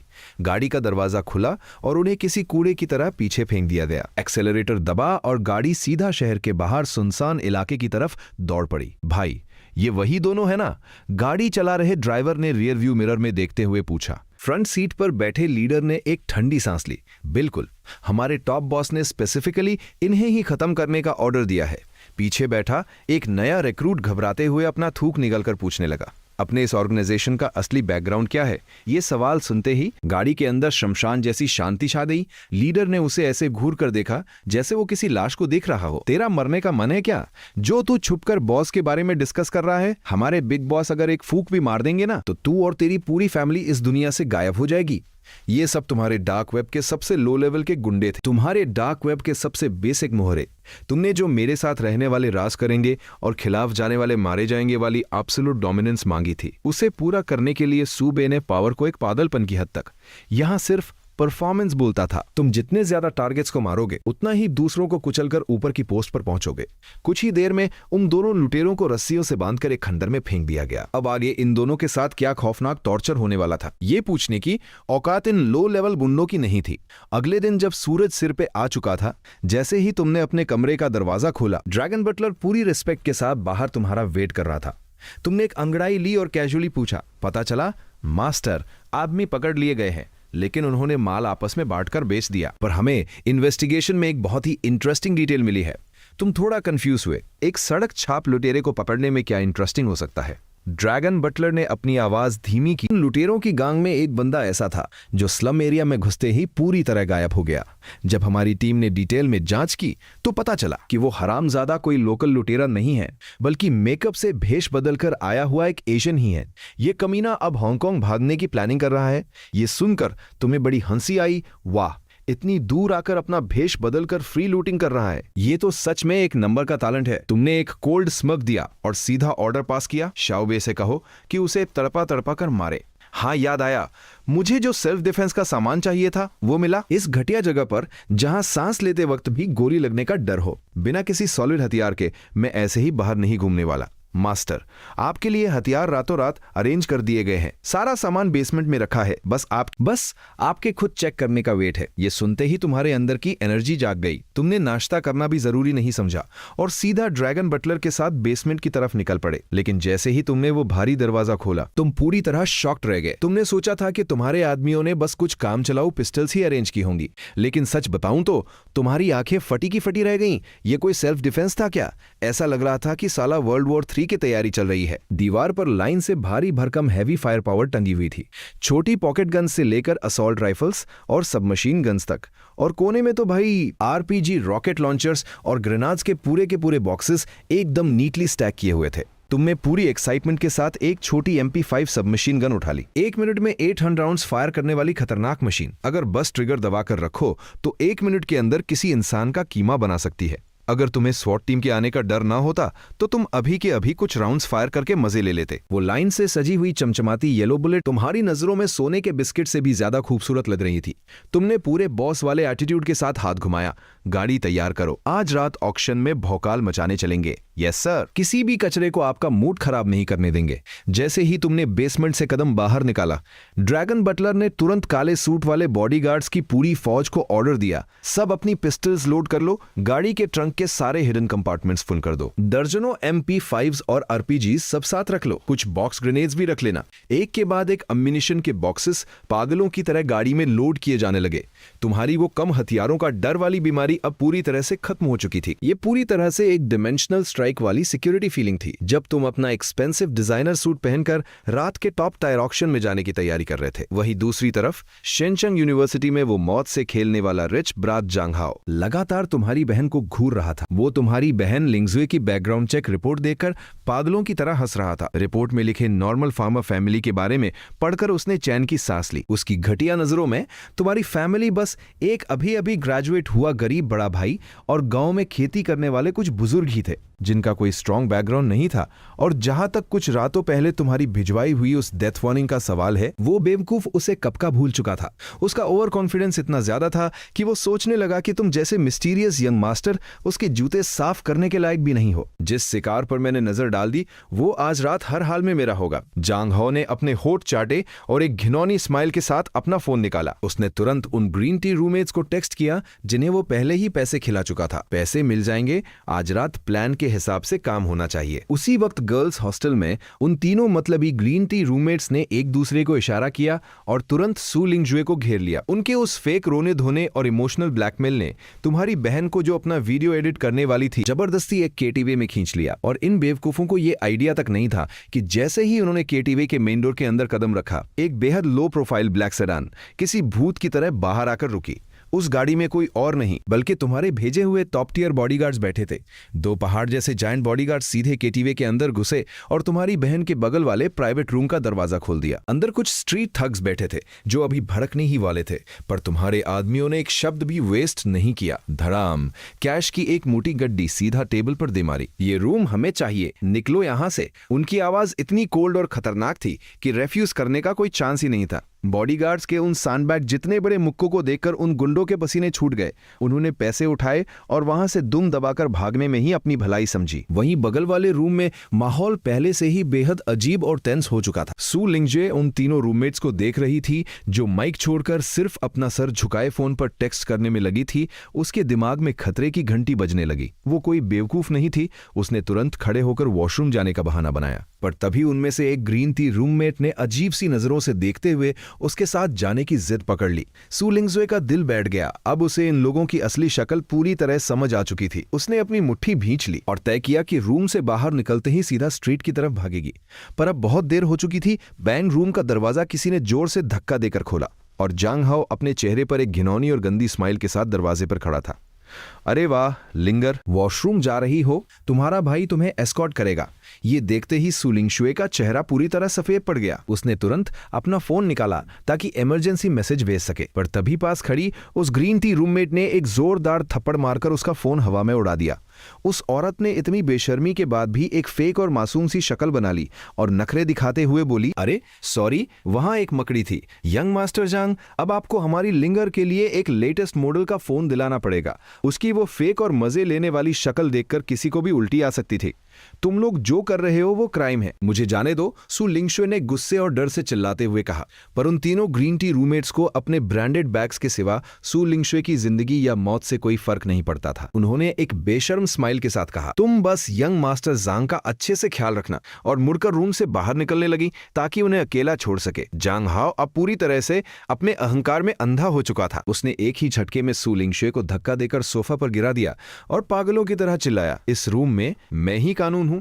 पर जैसे ही उन तीनों ग्रीन टी लड़कियों ने बाहर जाने के लिए दरवाजा खोला, उनके चेहरों की हंसी पूरी तरह जम गई। अगले ही पल वो तीनों औरतें ऐसे चीखने लगीं जैसे उन्होंने दिन दहाड़े कोई खौफनाक भूत देख लिया। डर के मारे चीखते हुए वो लड़खड़ाकर वापस रूम के अंदर गिर पड़ी। जांग हाओ, जो अभी जबरदस्ती करने ही वाला था, ये देखकर भड़क गया और गालियां बकने लगा, तुम लोग वापस क्यों आ गई? क्या तीनों को एक साथ मजे लेने हैं? पर जैसे ही उसने पूरे गुस्से और इरिटेशन के साथ दरवाजे की तरफ देखा, उसके चेहरे का सारा खून सूख गया। वो ऐसे जम गया जैसे उस पर बिजली गिर गई हो। उसने देखा कि दरवाजे पर तुम्हारे भेजे हुए दोनों टॉप टियर बॉडीगार्ड्स किसी मौत के फरिश्ते की तरह खड़े थे। उनके मजबूत हाथों ने उन दो चमचों को जो बाहर पहरा दे रहे थे, किसी मरी हुई लाश की तरह एक एक हाथ से हवा में लटका रखा था। धड़ाम धड़ाम उन दोनों घटिया चमचों को इतनी बेदर्दी से रूम के फ्लोर पर पटका गया कि उनके मुंह से दर्द की एक चीख तक नहीं निकली। उसके तुरंत बाद तुम्हारे आदमियों की उस हड्डियों को जमा देने वाली कोल्ड नजर के बीच क्लिक रूम का मेन डोर अंदर से पूरी तरह लॉक हो गया। लगता है कुछ दिन पहले दी गई वार्निंग को तुमने बस एक मजाक समझ लिया था। तुम्हारी बहन को सीक्रेट रूप से प्रोटेक्ट करने वाले उन ब्लैक सूटेड बॉडीगार्ड्स ने जमीन पर पड़े उन डरे हुए कुत्तों की तरफ देखा तक नहीं। वो सीधे सोफा की तरफ बढ़े और वहां डरी सहमी बैठी सूलिंग जुए को देखा, जिसके कपड़े थोड़े अस्त व्यस्त हो चुके थे। बॉडीगार्ड्स की आंखों में एक पल के लिए खौफ दिखा। अगर आज वो एक सेकंड भी लेट हो जाते और तुम्हारी बहन को एक खरोच भी आ जाती तो ओवरसीज बैठे तुम पूरे जांगचंग शहर को जड़ से उखाड़ फेंकते। मिस, मैं पहले आपको सेफ घर छोड़ देता हूं। सु लिंगशुए की आंखें तुरंत लाल हो गईं। उसकी इज्जत अभी तार तार होने से बची थी। वो इस नर्क जैसे रूम में एक पल भी और नहीं रुकना चाहती थी। वहीं दूसरी तरफ वो चालाक ग्रीन टी रूममेट्स जो अभी तक इस साजिश में शामिल थी, जैसे ही उन्होंने देखा कि बाजी पलट गई है, वो सीधे घुटनों के बल जमीन पर गिर पड़ी। वो फेक आंसू बहाते हुए गिड़गिड़ाने लगी। लिंगशुए, हमें माफ कर दो, हमें मजबूर किया गया था। प्लीज हमें भी अपने साथ यहां से ले चलो। उनकी वो झूठी और उल्टी ला देने वाली शक्लें देखकर सु लिंगजुए को सिर्फ घिन आ रही थी। उसने एक बार भी पीछे मुड़कर नहीं देखा और सीधा बॉडीगार्ड के पीछे पीछे बाहर जाने लगी। पर दरवाजे तक पहुंचते पहुंचते उसके मन में एक डर था कि जांग हाओ के परिवार की नेटवर्थ करोड़ों में है। क्या इससे कोई बड़ी प्रॉब्लम क्रिएट होगी? बॉडीगार्ड ये सुनकर जोर से हंस पड़ा। उसकी आवाज में एक खतरनाक डोमिनेंस थी। मिस, आप बिल्कुल टेंशन फ्री रहिए। कल सुबह से ये सारे कीड़े आपके कॉलेज से हमेशा के लिए गायब हो जाएंगे। इस वक्त रूम के अंदर माहौल इतना भारी हो चुका था कि सांस लेना भी मुश्किल था। वो रिच किड जांग हाओ अपना थूक निगलता हुआ कांपते पैरों के साथ खड़ा हुआ। डरना क्या है, मेरे बाप की नेटवर्थ करोड़ों में है। इस जानचंग में कौन मुझे हाथ लगाने की हिम्मत कर सकता है? तभी एक ग्रीन टी लड़की ने फिर से भीख मांगनी शुरू कर दी। बॉस, सच में हमारा इस सब से कोई लेना देना नहीं है। प्लीज हमें जाने। उसकी बात अभी पूरी भी नहीं हुई थी। स्लैप, एक जोरदार धमाके जैसी आवाज गूंजी। तुम्हारे आदमियों को औरतों पर रहम खाने जैसी फालतू बातों से कोई फर्क नहीं पड़ता था। उल्टे हाथ का एक ऐसा तगड़ा थप्पड़ पड़ा कि वो लड़की उड़ते हुए सीधा ग्लास टेबल पे जा गिरी। मौके पर ही उसके मुंह से खून के साथ 3 दांत बाहर निकल आए और आधा चेहरा सूजकर किसी गुब्बारे जैसा हो गया। पूरे रूम में मुर्दाघर जैसी शांति छा गई। बाकी बची दोनों ग्रीन टी लड़कियां डर के मारे अपनी सांसें तक रोक चुकी थी। उन्होंने अपने रोने की आवाज को जबरदस्ती गले के नीचे दबा लिया। पर क्या सिर्फ गूंगा बनने से वो बच सकती थी? तुम्हारे आदमियों की डिक्शनरी में रहम नाम का कोई वर्ड नहीं था। स्लैप स्लैप 2 और भारी थप्पड़ पड़े और वो दोनों लड़कियां भी किसी मरे हुए कुत्ते की तरह फ्लोर पर गिर पड़ी। पूरे रूम में अचानक भूतों जैसी चीख पुकार मचने लगी। अगर एक और आवाज निकाली तो मैं तुम्हारे चेहरे का दूसरा साइड भी सूजा कर बराबर कर दूंगा। बॉडीगार्ड ने एकदम कोल्ड टोन में अपने हाथ झटकते हुए कहा। वो तीनों लड़कियां अब उन बत्तखों जैसी हो गई थी जिनका गला घोंट दिया गया हो। उन्होंने खून से सने अपने मुंह को कसकर पकड़ लिया। भले ही वो डर से कांप रही थी, पर किसी की एक आवाज निकालने की हिम्मत नहीं हुई। इन कीड़ों को साफ करने के बाद बॉडीगार्ड की वो मौत जैसी खौफनाक नजरें सीधा लॉक हुई। उस घमंडी जांग हाओ पर उस बिगड़े हुए रिच किड ने अपनी पूरी जिंदगी में मौत का ऐसा खौफनाक मंजर कभी नहीं देखा था। उसकी रीढ़ की हड्डी में ठंडक दौड़ गई। पैर जेली की तरह कांपने लगे और वो जमीन पर बुरी तरह गिर पड़ा। ता तुम मेरे पास मत आना। किसी को मारना क्राइम है, लॉ के खिलाफ है। बॉडीगार्ड मौके पर ही जोर से हंस पड़ा। अब तुझे कानून और लॉ की याद आ रही है? रूल्स तो सिर्फ तुम जैसे कमजोरों को बांधने के लिए होते हैं। तुझे सच में ऊपर वाले का शुक्र मनाना चाहिए कि तू अभी अपने देश में है। बॉडीगार्ड नीचे झुका और किसी आवारा कुत्ते की तरह जांग हाओ के गाल पर थपथपाया। बोल, अभी तेरे किस गंदे हाथ ने हमारी मिस को टच किया था? जांग हाओ डर के मारे पागलों की तरह अपना सिर हिलाने लगा। उसकी आंखों से आंसू बह रहे थे। नहीं, मैंने नहीं किया। मैंने उसे छुआ तक नहीं। सच में? अच्छा, अभी भी जबान चला रहा है तो मैं मान लेता हूं कि दोनों हाथों ने टच किया था। बॉडीगार्ड ने बिना कुछ सोचे टेबल पर रखा वो भारी कांच का आश्रय उठा लिया। इस एक मूव ने जांग हाओ को इतना डरा दिया कि उसने वहीं पैंट में टॉयलेट कर दी और पूरे रूम में एक अजीब सी बदबू फैल गई। लेफ्ट हैंड था। प्लीज मुझे जाने दो। मेरे बाप के पास बहुत पैसा है। मैं तुम्हें 1 मिलियन दूंगा। बस आज मुझे जिंदा छोड़ दो। 1 मिलियन? कितनी फालतू बात है। ये चिल्लर तो मेरे ओवरसीज अकाउंट के एक दिन के इंटरेस्ट के बराबर भी नहीं है। बॉडीगार्ड ने बिना पलक झपकाए वो भारी आश्रय उठाया और जांग हाओ के लेफ्ट हैंड पर पूरी ताकत से मार दिया। क्रैक, हड्डियों के टूटने की वो रोंगटे खड़े कर देने वाली आवाज पूरे रूम में एकदम क्लियर सुनाई दी। वो तीनों ग्रीन टी लड़कियां डर के मारे एक दूसरे को गले लगाए और आंखें बंद किए बैठी थीं। उनकी देखने तक की हिम्मत नहीं हो रही थी। अब उन्हें समझ आ रहा था कि जंग हाओ के इस अंजाम के सामने उन्हें पड़े वो थप्पड़ तो जैसे भगवान का कोई बड़ा आशीर्वाद थे। अपने बाप को कॉल कर मुझे दूसरी बार बोलना ना पड़े। दर्द के मारे जांग हाओ का चेहरा पूरी तरह से बिगड़ चुका था, पर वो जानता था कि उसका बाप ही अब उसकी आखिरी उम्मीद है। उसने कांपते हाथों से नंबर डायल किया और फोन उठते ही बच्चों की तरह जोर जोर से रोने लगा। डैड बचा लो, कोई मुझे मार डालना चाहता है। दूसरी तरफ फोन पर वो नोवो रीच जांग फुगी ये सुनते ही डर के मारे कांपने लगा और तुरंत जोर से चिल्लाया, हाओ क्या हुआ तुझे? किसकी हिम्मत हुई तुझे छूने की? बॉडीगार्ड ने झटके से उसके हाथ से फोन छीना और एकदम कोल्ड आवाज में बोला, university town newer Hong KTV room number 4, यहाँ आ और इसे ले जा। इतना बोलकर उसने सीधा फोन काट दिया। आधे घंटे से भी कम टाइम में पसीने से लथपथ जांग फुगुई अपने आदमियों के साथ वहां पहुंचा और जोर से रूम का दरवाजा खोल दिया। लेकिन जैसे ही वो अंदर आया, उसकी नजरों के सामने सबसे पहले वो 3 लड़कियां दिखी जिनका चेहरा सूज कर सुअर जैसा हो चुका था और फर्श पर दर्द से तड़पता हुआ उसका अपना सगा बेटा जिसके हाथ की हड्डियां पूरी तरह से टूट चुकी थी। जांग फुगुई का दिल दर्द से कांप उठा और अगले ही सेकंड उसके अंदर गुस्से का ज्वालामुखी फट पड़ा। उसने दांत पीसते हुए पूछा, तुम लोग हो कौन? मेरे बेटे ने ऐसा क्या कर दिया जो तुमने उसका ये हाल किया? बॉडीगार्ड बड़े आराम से अपनी जगह से खड़ा हुआ और एक टिश्यू से अपने हाथ साफ किए। तुझे यहां आने को बोला था, इसलिए नहीं कि मैं तेरी ये फालतू बकवास सुन सकूं। मैं बस देखना चाहता था कि किस लेवल के जाहिल बाप ने ऐसा बेवकूफ बेटा पैदा किया है जो खुद अपनी मौत बुलाता है। अब मैंने देख लिया है तो मैं चलता हूं। दरवाजे तक पहुंचकर बॉडीगार्ड रुका। उसने पलटकर एक बेहद ठंडी और खतरनाक नजर डाली। याद रखना, कल से अगर ये सारा कचरा हमारी मिस के आसपास भी दिखा तो अगली बार बात सिर्फ चेहरा सुजाने पर खत्म नहीं होगी। जांगचंग में इतने सालों से अपनी मनमर्जी चलाने वाला जांग फुगुई आज तक इस तरह बेइज्जत नहीं हुआ था। गुस्से से उसकी आंखें बाहर आने को हो रही थी। उसने जाते हुए बॉडीगार्ड की पीठ देखकर पागलों की तरह चिल्लाया, अंधा है क्या तू? जांग फुगी के बेटे पर हाथ डालने की हिम्मत कैसे हुई? आज का ये मैटर अभी खत्म नहीं हुआ है, खत्म नहीं हुआ। बॉडीगार्ड ये सुनकर जोर से हंस पड़ा। ये बूढ़ा अभी भी सोच रहा है कि उसके पास खत्म नहीं हुआ बोलने की हैसियत बची है। अब तो शायद एक आसान मौत भी उसके लिए एक सपना बन जाएगी। तुझे तो ऊपर वाले से दुआ करनी चाहिए कि तू थोड़ा और जी ले। बॉडीगार्ड ने एक बेहद खौफनाक और एग्रेसिव नजर छोड़ी। मेरे यंग मास्टर अभी ओवरसीज हैं। जब वो वापस आएंगे और खुद तुम्हारे साथ खेलने का प्लान बनाएंगे तो उम्मीद है कि तुम जैसे लोग उनके सामने एक दिन भी सरवाइव कर पाओगे। जांग फुगी गुस्से से पागल हो चुका था। उसके सिर से धुआं निकल रहा था, पर क्वेकेन मेंढकों को कहां पता था कि उस बॉडीगार्ड का वो यंग मास्टर और कोई नहीं बल्कि ओवरसीज बैठे तुम ही थे। जिस पल तुम वापस लौटने वाली फ्लाइट में कदम रखोगे उसी पल इन सारे जोकरों के हमेशा के लिए मिट जाने का काउंटडाउन शुरू हो जाएगा। सु लिंगशुए को सेफली कॉलेज वापस छोड़ दिया गया था, पर उसका दिमाग अभी भी सुन्न था। वो खुद को रोक नहीं पाई और बॉडीगार्ड से पूछ ही लिया, आप लोग आखिर हो कौन जो छुपकर मेरी रक्षा कर रहे हैं और एन वक्त पर आकर बचा लिया? आपकी पावर तो बहुत बड़ी है, जबकि मेरी फैमिली तो बस एक नॉर्मल किसान परिवार। बॉडीगार्ड ने बस एक मिस्टीरियस स्माइल दी। मिस सु लिंगशुए, आप ज्यादा मत सोचिए, वक्त आने पर आपको खुद ब खुद सब पता चल जाएगा। जब सु लिंगशुए को कोई सीधा जवाब नहीं मिला तो उसने भी इस बात को वहीं छोड़ दिया। इसी बीच जब देश में अभी सुबह ही हुई थी, ओवरसीज बैठे तुम एक बेहद शानदार और टॉप टियर इंटरनेशनल ऑक्शन के VIP सेक्शन की 3rd रो में आराम से बैठे हुए थे। तुम बोर होकर अपना फोन स्क्रॉल कर रहे थे। सु लिंगशुए के साथ जो हुआ उसकी सारी डिटेल्स तुम्हारे पास आ चुकी थीं। सिर्फ बीच में घुसकर बचाना ही काफी नहीं था, तुम्हें इस मटर को जड़ से खत्म करना था। तुमने तुरंत जाओ रुइलोंग को मैसेज भेजा, मौदू में जल्द से जल्द ब्रांच ओपन कर और मरीन ट्रांसपोर्ट बिजनेस को पूरी तरह एक्वायर कर ले। जितनी जल्दी हो सके पैसों से उन्हें पूरी तरह कुचल दे। तभी स्टेज पर ऑक्शन की अगली आइटम अनाउंस हुई, Chenghua doucai chicken cup. Starting bid $24 million. कोई और बिड बढ़ाना चाहेगा? तुमने आराम से अपनी पोजीशन बदली और गलती से तुम्हारी कोहनी बगल में बैठे ड्रैगन बटलर को लग गई।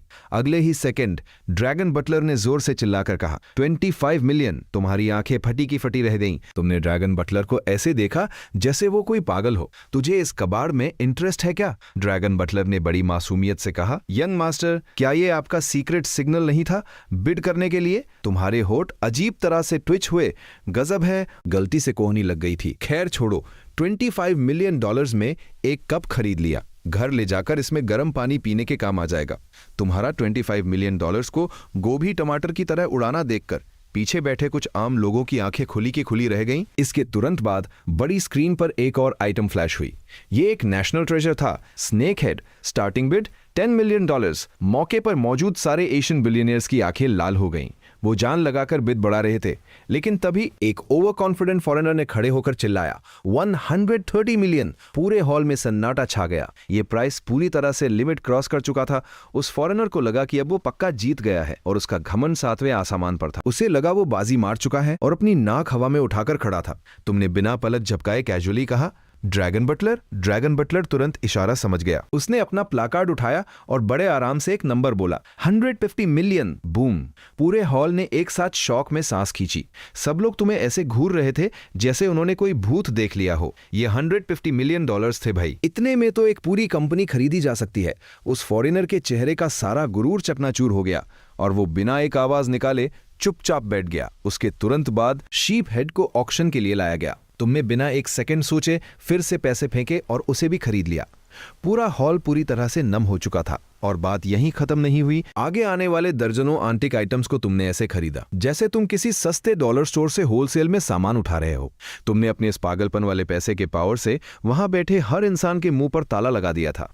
ऑक्शन खत्म होने के बाद तुम अपनी खरीदी हुई उन दर्जनों नायाब चीजों के साथ उस बुलेट प्रूफ रोल्स रॉयस में जाकर बैठ गए। तुम्हारे आगे और पीछे 5 रेंज रोवर्स का कॉन्वॉय चल रहा था। जैसे ही कॉन्वॉय शहर के बाहर निकला, ड्राइवर ने अचानक ब्रेक मार दी। यंग मास्टर, हमारे पीछे कुछ ऐसे लोग लगे हैं जिन्हें अपनी मौत का डर नहीं है। तुम्हारा चेहरा एकदम कोल्ड हो गया। डैम, कल जो मॉल में चोरी हुई थी उसका गुस्सा अभी तक ठंडा नहीं हुआ है और आज फिर से कुछ अंधे बेवकूफ सामने आ गए। इन्हें सच में लगता है कि 2-4 सस्ती पिस्टल्स लेकर ये मुझे लूट लेंगे। तुमने एक कोल्ड स्मग दी। इन्हें सबर्ब्स की तरफ ले चलो। आज इनके लिए कोई बढ़िया सी जगह देखकर इन्हें वहीं दफनाएंगे। तुम्हारी गाड़ियों का कॉन्वॉय तेजी से एक सुनसान और बंजर इलाके की तरफ बढ़ा। पीछे आ रही वो 3 खटारा कारें और 7-8 मोटरसाइकिल्स अभी भी यही सोच रही थी कि उन्होंने आज कोई बड़ी मछली फंसा ली है और वो लगातार पीछा कर रहे थे। तुमने ऑर्डर दिया। तुम्हारी चारों रेंज रोवर्स ने अचानक घूमकर पूरी सड़क ब्लॉक कर दी। इससे पहले कि सामने वाले लुटेरे कुछ समझ पाते, तुम्हारे वो खूंखार बॉडीगार्ड्स बाहर निकले और उन्होंने गाड़ियों के पीछे बने अंदर से क्या निकला? आरपीजी रॉकेट लॉन्चर से भरे हुए पूरे के पूरे बॉक्सेस। हर बॉडीगार्ड के हाथ में fully loaded MP5 submission gun थी और उनकी बेल्ट पर हाई एक्सप्लोजिव ग्रेनेड्स लटक रहे थे। वो सड़क छाप लुटेरे जो तुम्हें लूटने आए थे। ये चेनें देखकर मौके पर ही उनकी पेंट गीली हो गई। बॉस, हम तो बस थोड़े पैसे लूटना चाहते थे। तुमने तो पूरी की पूरी आर्मी ही बुला ली। कौन नॉर्मल इंसान बिजनेस मीटिंग में आरपीजी लेकर घूमता है? इससे पहले कि वो लोग रहम की भीख मांगते, तुम्हारे एक बॉडीगार्ड ने आरपीजी कंधे पर रखा सबसे आगे वाली कार पर निशाना लगाया और फायर कर दिया। बूम। एक कान फाड़ देने वाला धमाका हुआ और वो कार हवा में उड़ते हुए आग के गोले में बदल गई। ये खौफनाक ब्लास्ट देखकर पीछे वाले मोटरसाइकिल राइडर्स की तो रूह कांप गई। वो लोग पागलों की तरह अपनी बाइक घुमाकर वापस भागने की कोशिश करने लगे। तुम पहले गाड़ी से बाहर नहीं आना चाहते थे, पर बाहर का ये एक्शन देखकर तुम्हारे हाथों में भी खुजली होने लगी। तुमने कार का दरवाजा खोला और ड्रैगन बटलर से एक MP5 लेकर गाड़ी की आड़ में खड़े हो गए और उन भागते हुए डरपोक कुत्तों पर गोलियों की बौछार कर दी। मजा आ गया। Damn crazy fun. कुछ छोटी मोटी पिस्टल्स लेकर तुम्हारी भारी भरकम हथियारों वाली आर्मी से भिड़ना बिल्कुल पत्थर पर अंडे मारने जैसा था। कोई मुकाबला ही नहीं था। उन लुटेरों की सस्ती बंदूकों ने मुश्किल से कुछ गोलियां ही चलाई थी, जबकि तुम्हारे हेवीली आर्म्ड बॉडीगार्ड्स ने तब तक कई मैगजीन्स खाली कर दी थी। 800 राउंड्स पर मिनट वाली भारी फायर पावर। क्या तुमने सोच रखा था कि मैं यहां तुम्हारे साथ घर घर खेलने आया हूं? इस वक्त तुम क्या कर रहे थे? तुम बस उस MP5 सबमिशन गन का ट्रिगर दबाकर इस शूटिंग को एक गेम की तरह एंजॉय कर रहे थे। तभी तुम्हारी नजर अचानक एक अजीब सी सफेद चीज पर पड़ी। गोलियों की इस खौफनाक बारिश के बीच एक छोटी सी सफेद भेड़ शांति से सिर झुकाए घास चर रही थी। तुमने एक कोल्ड स्मग दी। किसकी भेड़ है ये, जिसे रूल्स बिल्कुल नहीं पता? तुमने सीधा उस पर एम किया और ट्रिगर दबा दिया। दादा, गोलियों की एक बौछार सीधा उसकी तरफ निकल गई, पर साला नतीजा क्या निकला? सारी गोलियां घास पर जा गिरी और उस नन्ही भेदर का एक बाल तक बांका नहीं हुआ। उल्टा उसने सिर उठाकर तुम्हारी तरफ देखा और म्यां किया। उसकी आंखों में तुम्हारे लिए साफ नफरत और बेइज्जती थी। क्या तुम ये बर्दाश्त कर पाते? तुम तो गुस्से से आग बबूला हो गए। तुमने अपनी गन झट से लॉन्ग बटलर की गोद में फेंकी और सीधा बॉडीगार्ड के हाथ से एक आरपीजी रॉकेट लॉन्चर छीन लिया। तुमने उसका बैरल अपने कंधे पर टिकाया और दांत पीसते हुए एम लगाया। साले, आज मैं भी देखता हूं कि तेरी किस्मत जीतती है या मेरा शल। बेचारी मासूम सी भेड़ सीधा धमाके के साथ आसमान में गोल गोल घूमने लगी। दूर मिट्टी के टीले के पीछे छुपा चरवाहा अपनी भेड़र को उड़ता देख इतना डर गया कि उसकी सांस तक अटक गई। उसे लगा कि अगला शेल कहीं सीधा उसे ही ऊपर ना पहुंचा दे। 5 मिनट भी नहीं हुए और ये लड़ाई एक तरफा खत्म हो गई। तुम अपनी बुलेट प्रूफ रोल्स रॉयस में बैठकर शान से वापस निकले। गाड़ी में बैठते ही तुमने लॉन्ग बटलर को ऑर्डर दिया कि रास्ते के सारे सीसीटीवी फुटेज मिटा दिए जाएं। सिस्टम से मिले उस टॉप लेवल हैकर के लिए जो पेंटागन के नेटवर्क में भी आसानी से घुस सकता है, एक छोटा सा कैमरा हैक करना तो बच्चों का खेल था, सीधा सीधा डायमेंशनल स्ट्राइक जैसा। तुम्हें अच्छी तरह पता था कि FBI वाले इस धमाके की खुशबू सूंघते हुए जरूर मुसीबत खड़ी करने आएंगे। विला पहुंचते ही तुमने सिस्टम से मिले टॉप लेवल लॉयर को समन कर लिया। जैसा सोचा था, अगले दिन सुबह सुबह ही पुलिस की गाड़ियों ने घर का दरवाजा घेर लिया। तुम नींद खराब होने के गुस्से में गर्म दूध का गिलास थामे नीचे तमाशा देखने आए। वहां तुम्हारे 2 जुनूनी लॉयर्स उन पुलिस वालों पर कानूनी अल्फाजों के ऐसे तीर छोड़ रहे थे कि उनके पास बोलने को कुछ बचा ही नहीं। 2 मिनट भी नहीं बीते थे कि वो पुलिस वाले बिना किसी सबूत के वहां से दुम दबाकर भाग निकले। तुमने ठंडी आह भरी और ऑर्डर दिया, पता लगाओ कि पीछे से कौन सा कुत्ता भौंक रहा है। उसी वक्त जियांगचंग में भारी बर्फबारी हो रही थी। सू लिंगशुआन के हॉस्टल में पहले 4 लड़कियां रहती थी, लेकिन पिछली घटना के बाद 3 लड़कियां डर के मारे रातों रात चली गईं। अब वहां सिर्फ सू लिंगशुआन और चन जीरू बचे थे। चन जीरू ने तो अगली सुबह 8 बजे की मोदू की फ्लाइट भी बुक कर ली थी। सू लिंगशुआन खुशी से उछल पड़ी और बोली, जल्दी जाना ही सही है, इसी बहाने में अपने भाई से भी मिल लूंगी। दूसरी तरफ टूटे हाथ पर प्लास्टर चढ़ाए जांग हाओ अपने बाप जंग फूगी के सामने रो रहा था। पापा, मुझे बदला लेना है, उस नीच सू लिंगशुआन को तो मैं जिंदा नहीं छोड़ूंगा। जांग फुगुई अपने इस बेकार बेटे को देखकर इतना चिढ़ा हुआ था कि उसका मन उसे थप्पड़ मारने का कर रहा था। तेरे दिमाग में बस लगियां ही भरी हैं। बदला? तुझे पता भी है कि उनका बैकग्राउंड क्या है? मैंने सू लिंगशुआन की कुंडली खंगाल ली, पर एक छोटा सा सुराग तक हाथ नहीं लगा। अगर तूने फिर कोई पंगा लिया तो मैं तेरी दूसरी टांग भी तोड़ दूंगा। जांग फुगुई समझदार था, उसे पता था कि जिसका अता पता न मिले वही सबसे ज्यादा खतरनाक होता है। पर जांग हो जैसा बेवकूफ हार मानने को तैयार नहीं था।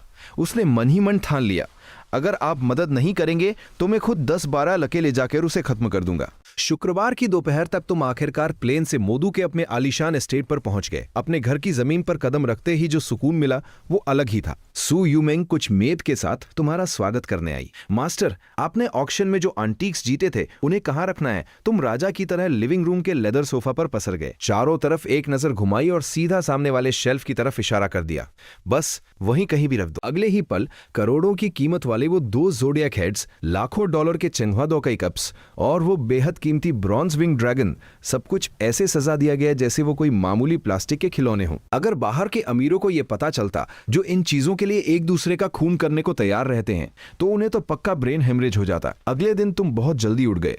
कल रात अपनी बहन का स्ट्रीम देखते वक्त तुम्हें मैसेज मिला था कि वो आज सुबह 10:30 बजे तक मोदू पहुंच जाएगी। तुमने लॉन्ग बटलर को बुलाया और उसे एक गाड़ी लेकर सेकंड यंग मिस को लाने के लिए एयरपोर्ट भेज दिया। आज उसका बर्थडे था। तुमने हुक्म दिया कि गार्डन साफ करो, शाम को एक छोटा सा बर्थडे बैंक्वेट होगा। जी मास्टर, मैं अभी इंतजाम करता हूं। लॉन्ग बटलर झुककर चला गया। 2000 स्क्वायर मीटर्स के प्राइवेट गार्डन में पार्टी करना उसके लिए बाएं हाथ का खेल था। सुबह 10:25 पर फ्लाइट लैंड हुई। सू लिंगशुआन और उसकी दोस्त चेन जीरू और लीमो जैसे ही एयरपोर्ट से बाहर निकले, एक काली रोल्स रॉयस फैंटम उनके सामने आकर रुक गई। सू लिंगशुआन बगल से निकलने ही वाली थी कि ड्राइवर ने बाहर आकर 90 डिग्री झुककर सलाम किया। सेकंड यंग मिस, मास्टर ने मुझे आपको लेने भेजा है, प्लीज अंदर बैठिए। सू लिंगशुआन हक्की बक्की रह गई। उसे लगा शायद कोई गलतफहमी हुई है, पर फिर उसे ख्याल आया कि उसके स्ट्रीम पर यंग विलेज हेड नाम के उस बड़े फैन ने इतने पैसे लुटाए थे, तो शायद ऐसी गादरी होना मुमकिन है। पर वो ड्राइवर उसे सेकंड यंग मिस क्यों बुला रहा था? उसने उलझन में चेन जीरू की तरफ देखा, जिसने बस सिर हिलाया और उसके कान में धीरे से कहा, डरिए मत, हम साथ हैं। सू लिंगशुआन घबराते हुए गादरी में बैठ गई। बैठते ही उसने सबसे पहले अपना लाइव स्ट्रीम चालू किया, क्योंकि उसे लगा कि लाइव रहने से वो सुरक्षित रहेगी और अगर कुछ हुआ तो पूरी दुनिया देख सकेगी। शनिवार की दोपहर थी। देखते ही देखते स्ट्रीम में 4Z से ज्यादा लोग जुड़ गए और पॉपुलैरिटी बढ़ती ही जा रही थी। दोस्तों, मैं मोडू पहुंच गई हूं।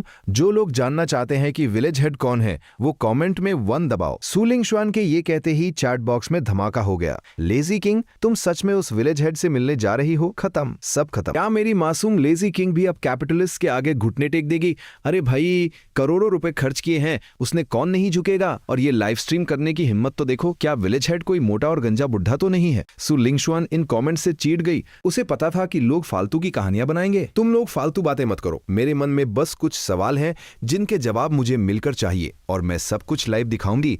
वैसा कुछ नहीं है जैसा तुम लोग सोच रहे हो, गाड़ी तेजी से शीजाओ नंबर 1 एस्टेट के अंदर दाखिल हुई। जैसे ही वो बड़े दरवाजे खुले, सु लिंगशुआन बाहर का नजारा देखकर दंग रह गई। वो घर किसी यूरोपियन पैलेस से कम नहीं था। जब कैमरा ने पूरे एस्टेट का आलीशान नजारा दिखाया तो स्ट्रीम के फैंस का दिल टूट गया। भाई साहब, क्या ये मॉडू का सबसे महंगा सीजियाओ नंबर 1 है? सुना है इस जगह की कीमत 100 करोड़ से भी ज्यादा है। विलेज हेड के पास इतना पैसा है तो यहाँ रहना तो आम बात है। ये तो सपनों का महल है। मैं तो यहाँ सिर्फ 2 रात रहने के लिए अपने सारे दोस्तों की 20 साल की सिंगल लाइफ कुर्बान कर दूं। गाड़ी मेन बिल्डिंग के सामने रुकी। सु लिंगशुआन और उसके दोस्त नीचे उतरे। जैसे ही उन्होंने हॉल में कदम रखा, वहां की लग्जरी देखकर उनकी दुनिया ही बदल गई। वहां रखा विशाल गोल्डन फीबी टी टेबल और उसके पीछे का आंटिक शेल्फ देखकर सबकी आंखें फटी की फटी रह गई। एक पारखी नजर वाले फैन ने शेल्फ पर रखे सामान को देखते ही ठंडी सांस भरी। अरे बाप रे, क्या मैं सपना देख रहा हूं? उस शेल्फ पर असली ज़ोडियाक हेड्स रखे हैं, 2-2 सिर। ये कोई हाई क्वालिटी फेक तो नहीं है? अबे ओ, तेरा दिमाग खराब है क्या? जो बंदा 100 करोड़ के घर में रहता है वो नकली सामान रख के अपनी बेइज्जती थोड़े ही कराएगा। सु लिंगशुआन वहां खैरी होकर सांसता लेकर आई।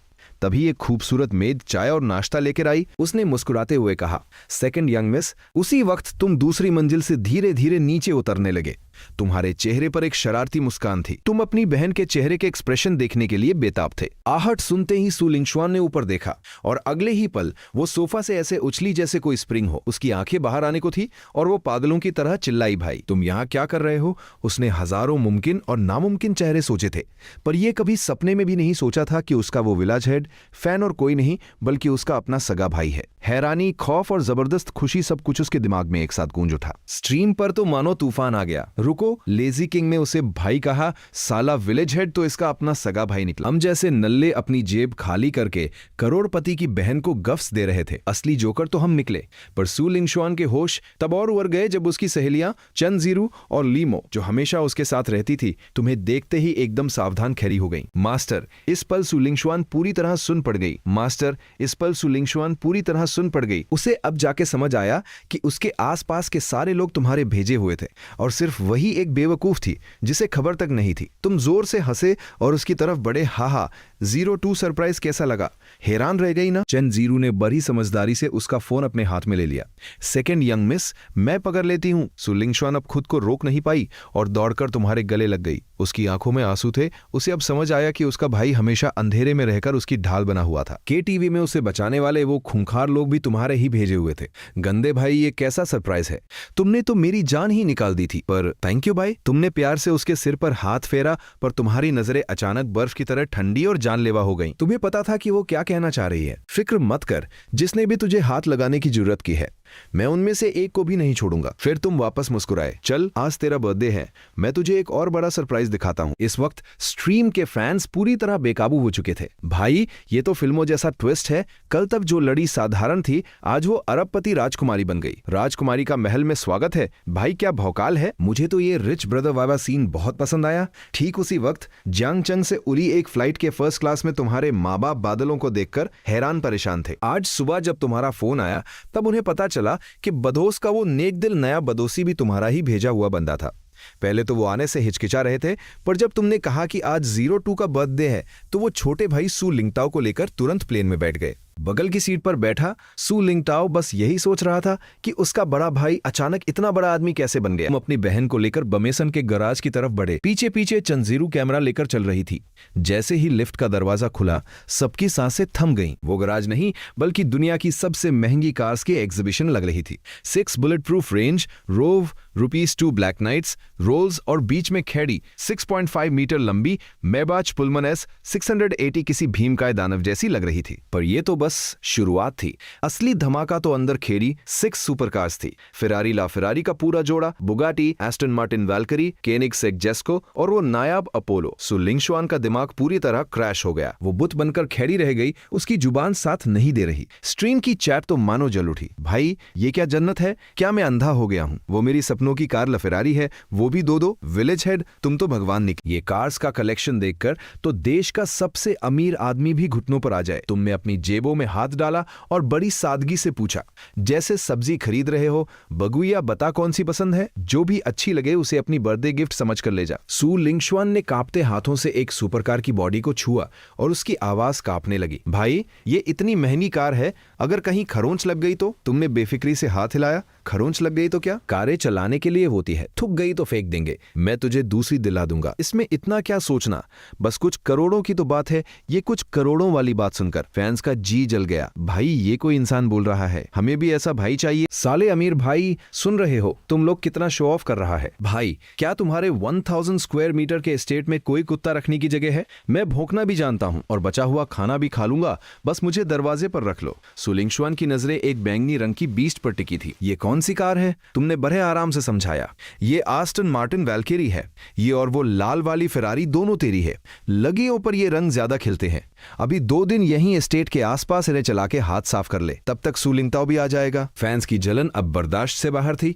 ऐसा भाई सबको मिले। वापस गार्डन की घास पर आते ही सू लिंगशुआन ने फोन हाथ में लिया और सीधा कैमरा की तरफ देखकर ऐलान किया, दोस्तों, आज के लिए बस इतना ही। अब तो आपने देख लिया कि विलेज हेड मेरा सगा भाई है, तो अब फालतू बातें बंद करो, बाय बाय। उसने स्ट्रीम बंद कर दी। अब जब कोई बाहरी नहीं था तो उसने अपनी गर्दन टेढ़ी करके तुम्हें घूरना शुरू किया। भाई, अब सच सच बताओ, तुम्हारी अभी ग्रेजुएशन खत्म हुई है, तुम्हारे पास इतना पैसा कहां से आया? तुम्हें पता था वो ये पूछेगी, तुमने बिना पलक झपकाए झूठ बोल दिया। अरे, कुछ दिन पहले समंदर किनारे टहल रहा था, अचानक आसमान से एक सुनहरी रोशनी गिरी और एक सफेद दाढ़ी वाले बुजुर्ग प्रकट हुए। कहने लगे कि वो कुबेर हैं और उन्हें एक ऐसा बंदा चाहिए जो उनका पैसा उड़ा सके। उन्होंने मुझे कुछ अनलिमिटेड ब्लैक कार्ड्स दिए और खुद गायब हो गए। सू लिंगशुआन जोर से हंस पड़ी। वो समझदार थी, उसे पता था कि हर किसी के अपने राज होते हैं, इसलिए उसने ज्यादा सवाल नहीं किए। उसने अचानक तुम्हें गले लगा लिया। भाई, तुम मेरे लिए बहुत अच्छे हो।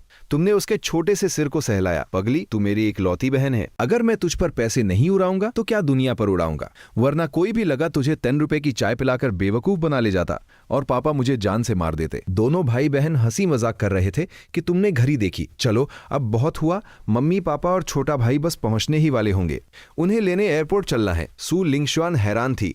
मम्मी पापा भी आ रहे हैं? तुमने उन्हें कैसे मनाया? तुमने शरारत से कहा तेरे बर्थडे का लालच देकर। अब वो यहाँ आ रहे हैं तो मैं उन्हें वापस जाने ही नहीं दूंगा। उधर दूर लॉन्ग बटलर गाड़ियों का काफिला लेकर पार्टी का सामान और कीमती चीजें लेकर वापस आ रहा था। तभी मोदू के लॉन्गटेंग शिपिंग ग्रुप के हेड ऑफिस में सन्नाटा था। ये वो कंपनी थी जिसका टर्नओवर पिछले साल 2000 करोड़ पार कर गया था और उनके पास सैकड़ों जहाजों का बेड़ा था, पर आज वो ग्लोबल ग्रुप के सामने एक छोटी सी चींटी जैसी लग रही थी। चेयरमैन वैंग टैंग अपने केबिन में बैठा सर पकड़कर सोच रहा था कि आखिर उसके साथ ये डिमेंशनल स्ट्राइक किसने की है।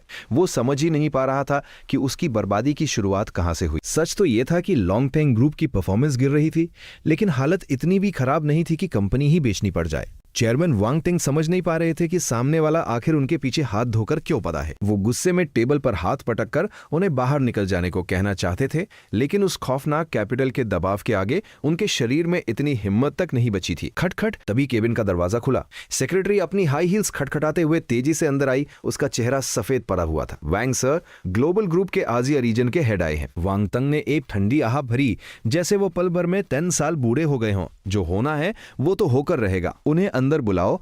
कुछ मिनटों बाद ग्लोबल ग्रुप के रिप्रेजेंटेटिव ली चेन अपने 2 आदमियों के साथ बड़े रौब से अंदर दाखिल हुए। वांग तंग ने तुरंत चेहरे पर एक नकली मुस्कान सजाई और आगे बढ़े। ली सर, आपके आने की खबर नहीं थी। ली चेन ने हाथ हिलाकर औपचारिकताएं बीच में ही काट दी और सीधा सोफा पर पसरते हुए मुद्दे पर आए। वांग सर, हमारी शर्तों के बारे में क्या सोचा? आपको 10% डिविडेंड्स का हक मिलेगा और आपकी पोजीशन भी वही रहेगी। आपके पास जो 41% शेयर्स हैं, उन्हें हम 15% प्रीमियम के साथ खरीदने को तैयार हैं। ये ऑफर सच में बहुत लालच भरा था। वांग तंग को अच्छी तरह पता था कि वो खुद 50 पार कर चुके हैं और उनका निकम्मा बेटा इस ग्रुप को संभाल नहीं पाएगा। पुराने शिकारी उसे जिंदा चबा जाएंगे। वांग तंग को हिचकिचाते देख ली चन ने एक और चाल चली। वांग सर, सच तो ये है कि हमारे हेडक्वार्टर ने लॉन्गटन को खरीदने के लिए $200 बिलियन का काश अलग रखा है। हमारा इरादा तो इसे जबरदस्ती टेक ओवर करने का था, पर हमारे मास्टर आपकी इज्जत करते हैं, इसलिए बैठकर बात कर रहे हैं। बेहतर होगा कि आप ये मौका हाथ से न जाने दें। धराम, वांग तंग के दिमाग में जैसे बिजली करकी। $200 बिलियन कैश। साला अगर मैं अपनी पूरी कंपनी भी बेच दूं तब भी ये रकम कम पड़ेगी। ये तो पैसों के दम पर गला घोटने वाली बात थी।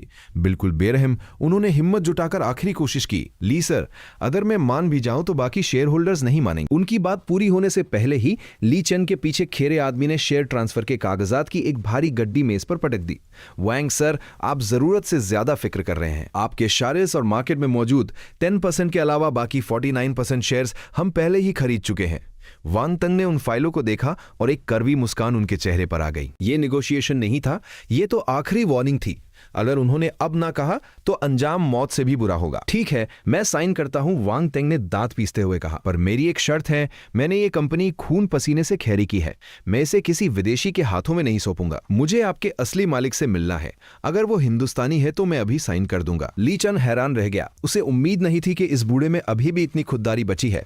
वो एक कोने में गया और फौरन जाओ रुइलोंग को फोन लगाया। जाओ रुइलोंग की हिम्मत नहीं थी फैसला लेने की, तो उसने सीधा तुम्हें कॉल किया। तुम एयरपोर्ट जा रहे थे। वांग तंग की ये बात सुनकर तुम्हें हंसी आ गई। दिलचस्प बंदा है। ठीक है, उसे बोल दो कि कल सुबह शीजा नंबर 1 एस्टेट पर हाजिर हो जाए। ली चन ने फोन रखा और वांग तेंग की तरफ हमदर्दी भरी नजरों से देखा। किस्मत अच्छी है तुम्हारी, हमारे मास्टर मान गए हैं। कल सुबह शीजाओ नोवन एस्टेट पहुंच जाना। अब यहां साइन करो। एक्सियाओ नो 1 एस्टेट। वांग तेंग के दिल में उथल पुथल मच गई, पर उसने कुछ पूछने की हिम्मत नहीं की और कांपते हाथों से साइन कर दिए। निकलते वक्त ली चन ने उसके कंधे पर हाथ रखा और एक गहरी बात कही। वांग सर, हमारे मास्टर से मिलना कोई मामूली बात नहीं है। अपने अच्छे नसीब का शुक्रिया अदा करो।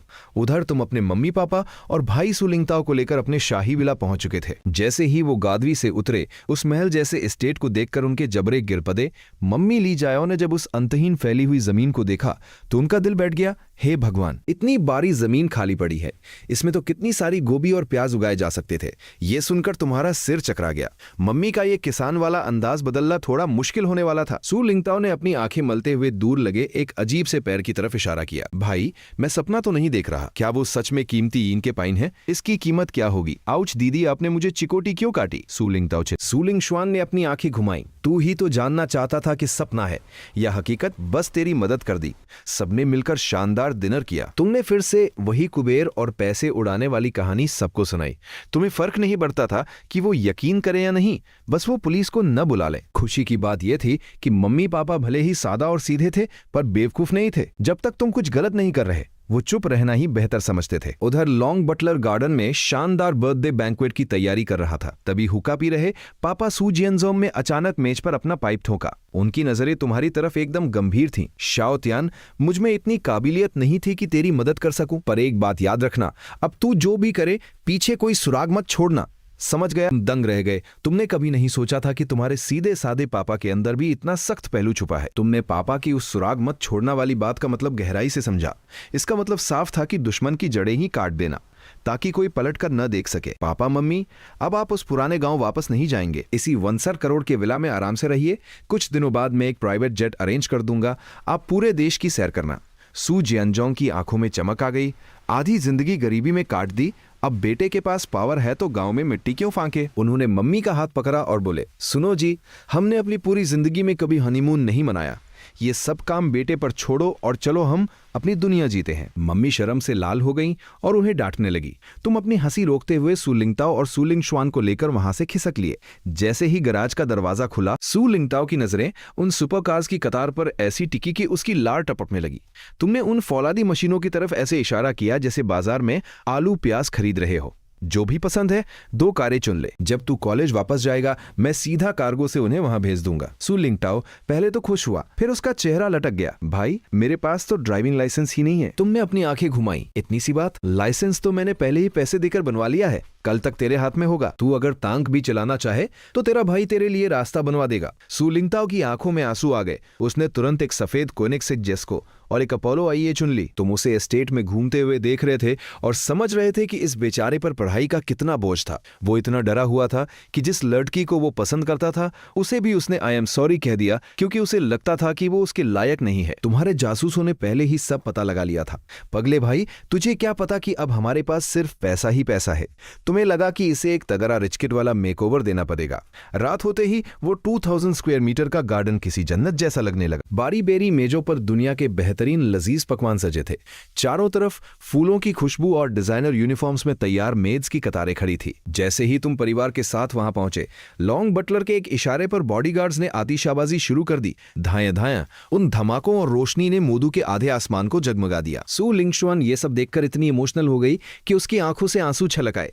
तभी सारी मेड्स एक साथ 90 डिग्री झुकी और उनकी आवाज आसमान तक गूंजी। सेकेंड यंग मिस, जन्मदिन मुबारक हो। ऐसा मंजर तो आम आदमी सपने में भी नहीं देख सकता। तुम वाइन का गिलास थामे अपने परिवार की खुशी देख रहे थे, पर तुम्हारी आंखों में अचानक एक चमक आई। बहन का बर्थडे खत्म हुआ, अब कल उन कुत्तों की बारी है जिन्होंने उसे परेशान किया था। उन्हें सदकों पर भीख मंगवाने का वक्त आ गया है। बैंक्वेट खत्म हुआ, तुमने एक झटपट शावर लिया और अपने भाई सुलिंगताओ के कमरे में घुस गए।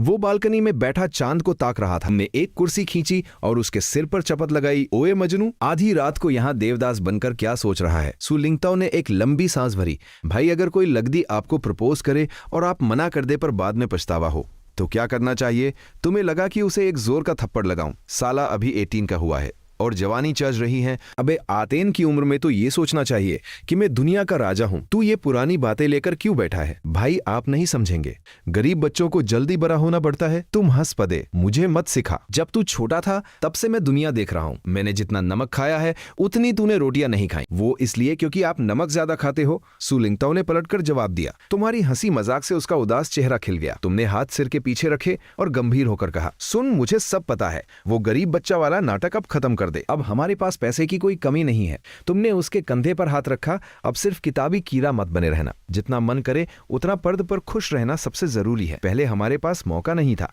पर अब तू और 02 इस दुनिया के VIP हो। जैसा चाहो वैसा जियो, बस दिमाग ठिकाने पर रखना। तुमने एक शरारती मुस्कान के साथ कहा।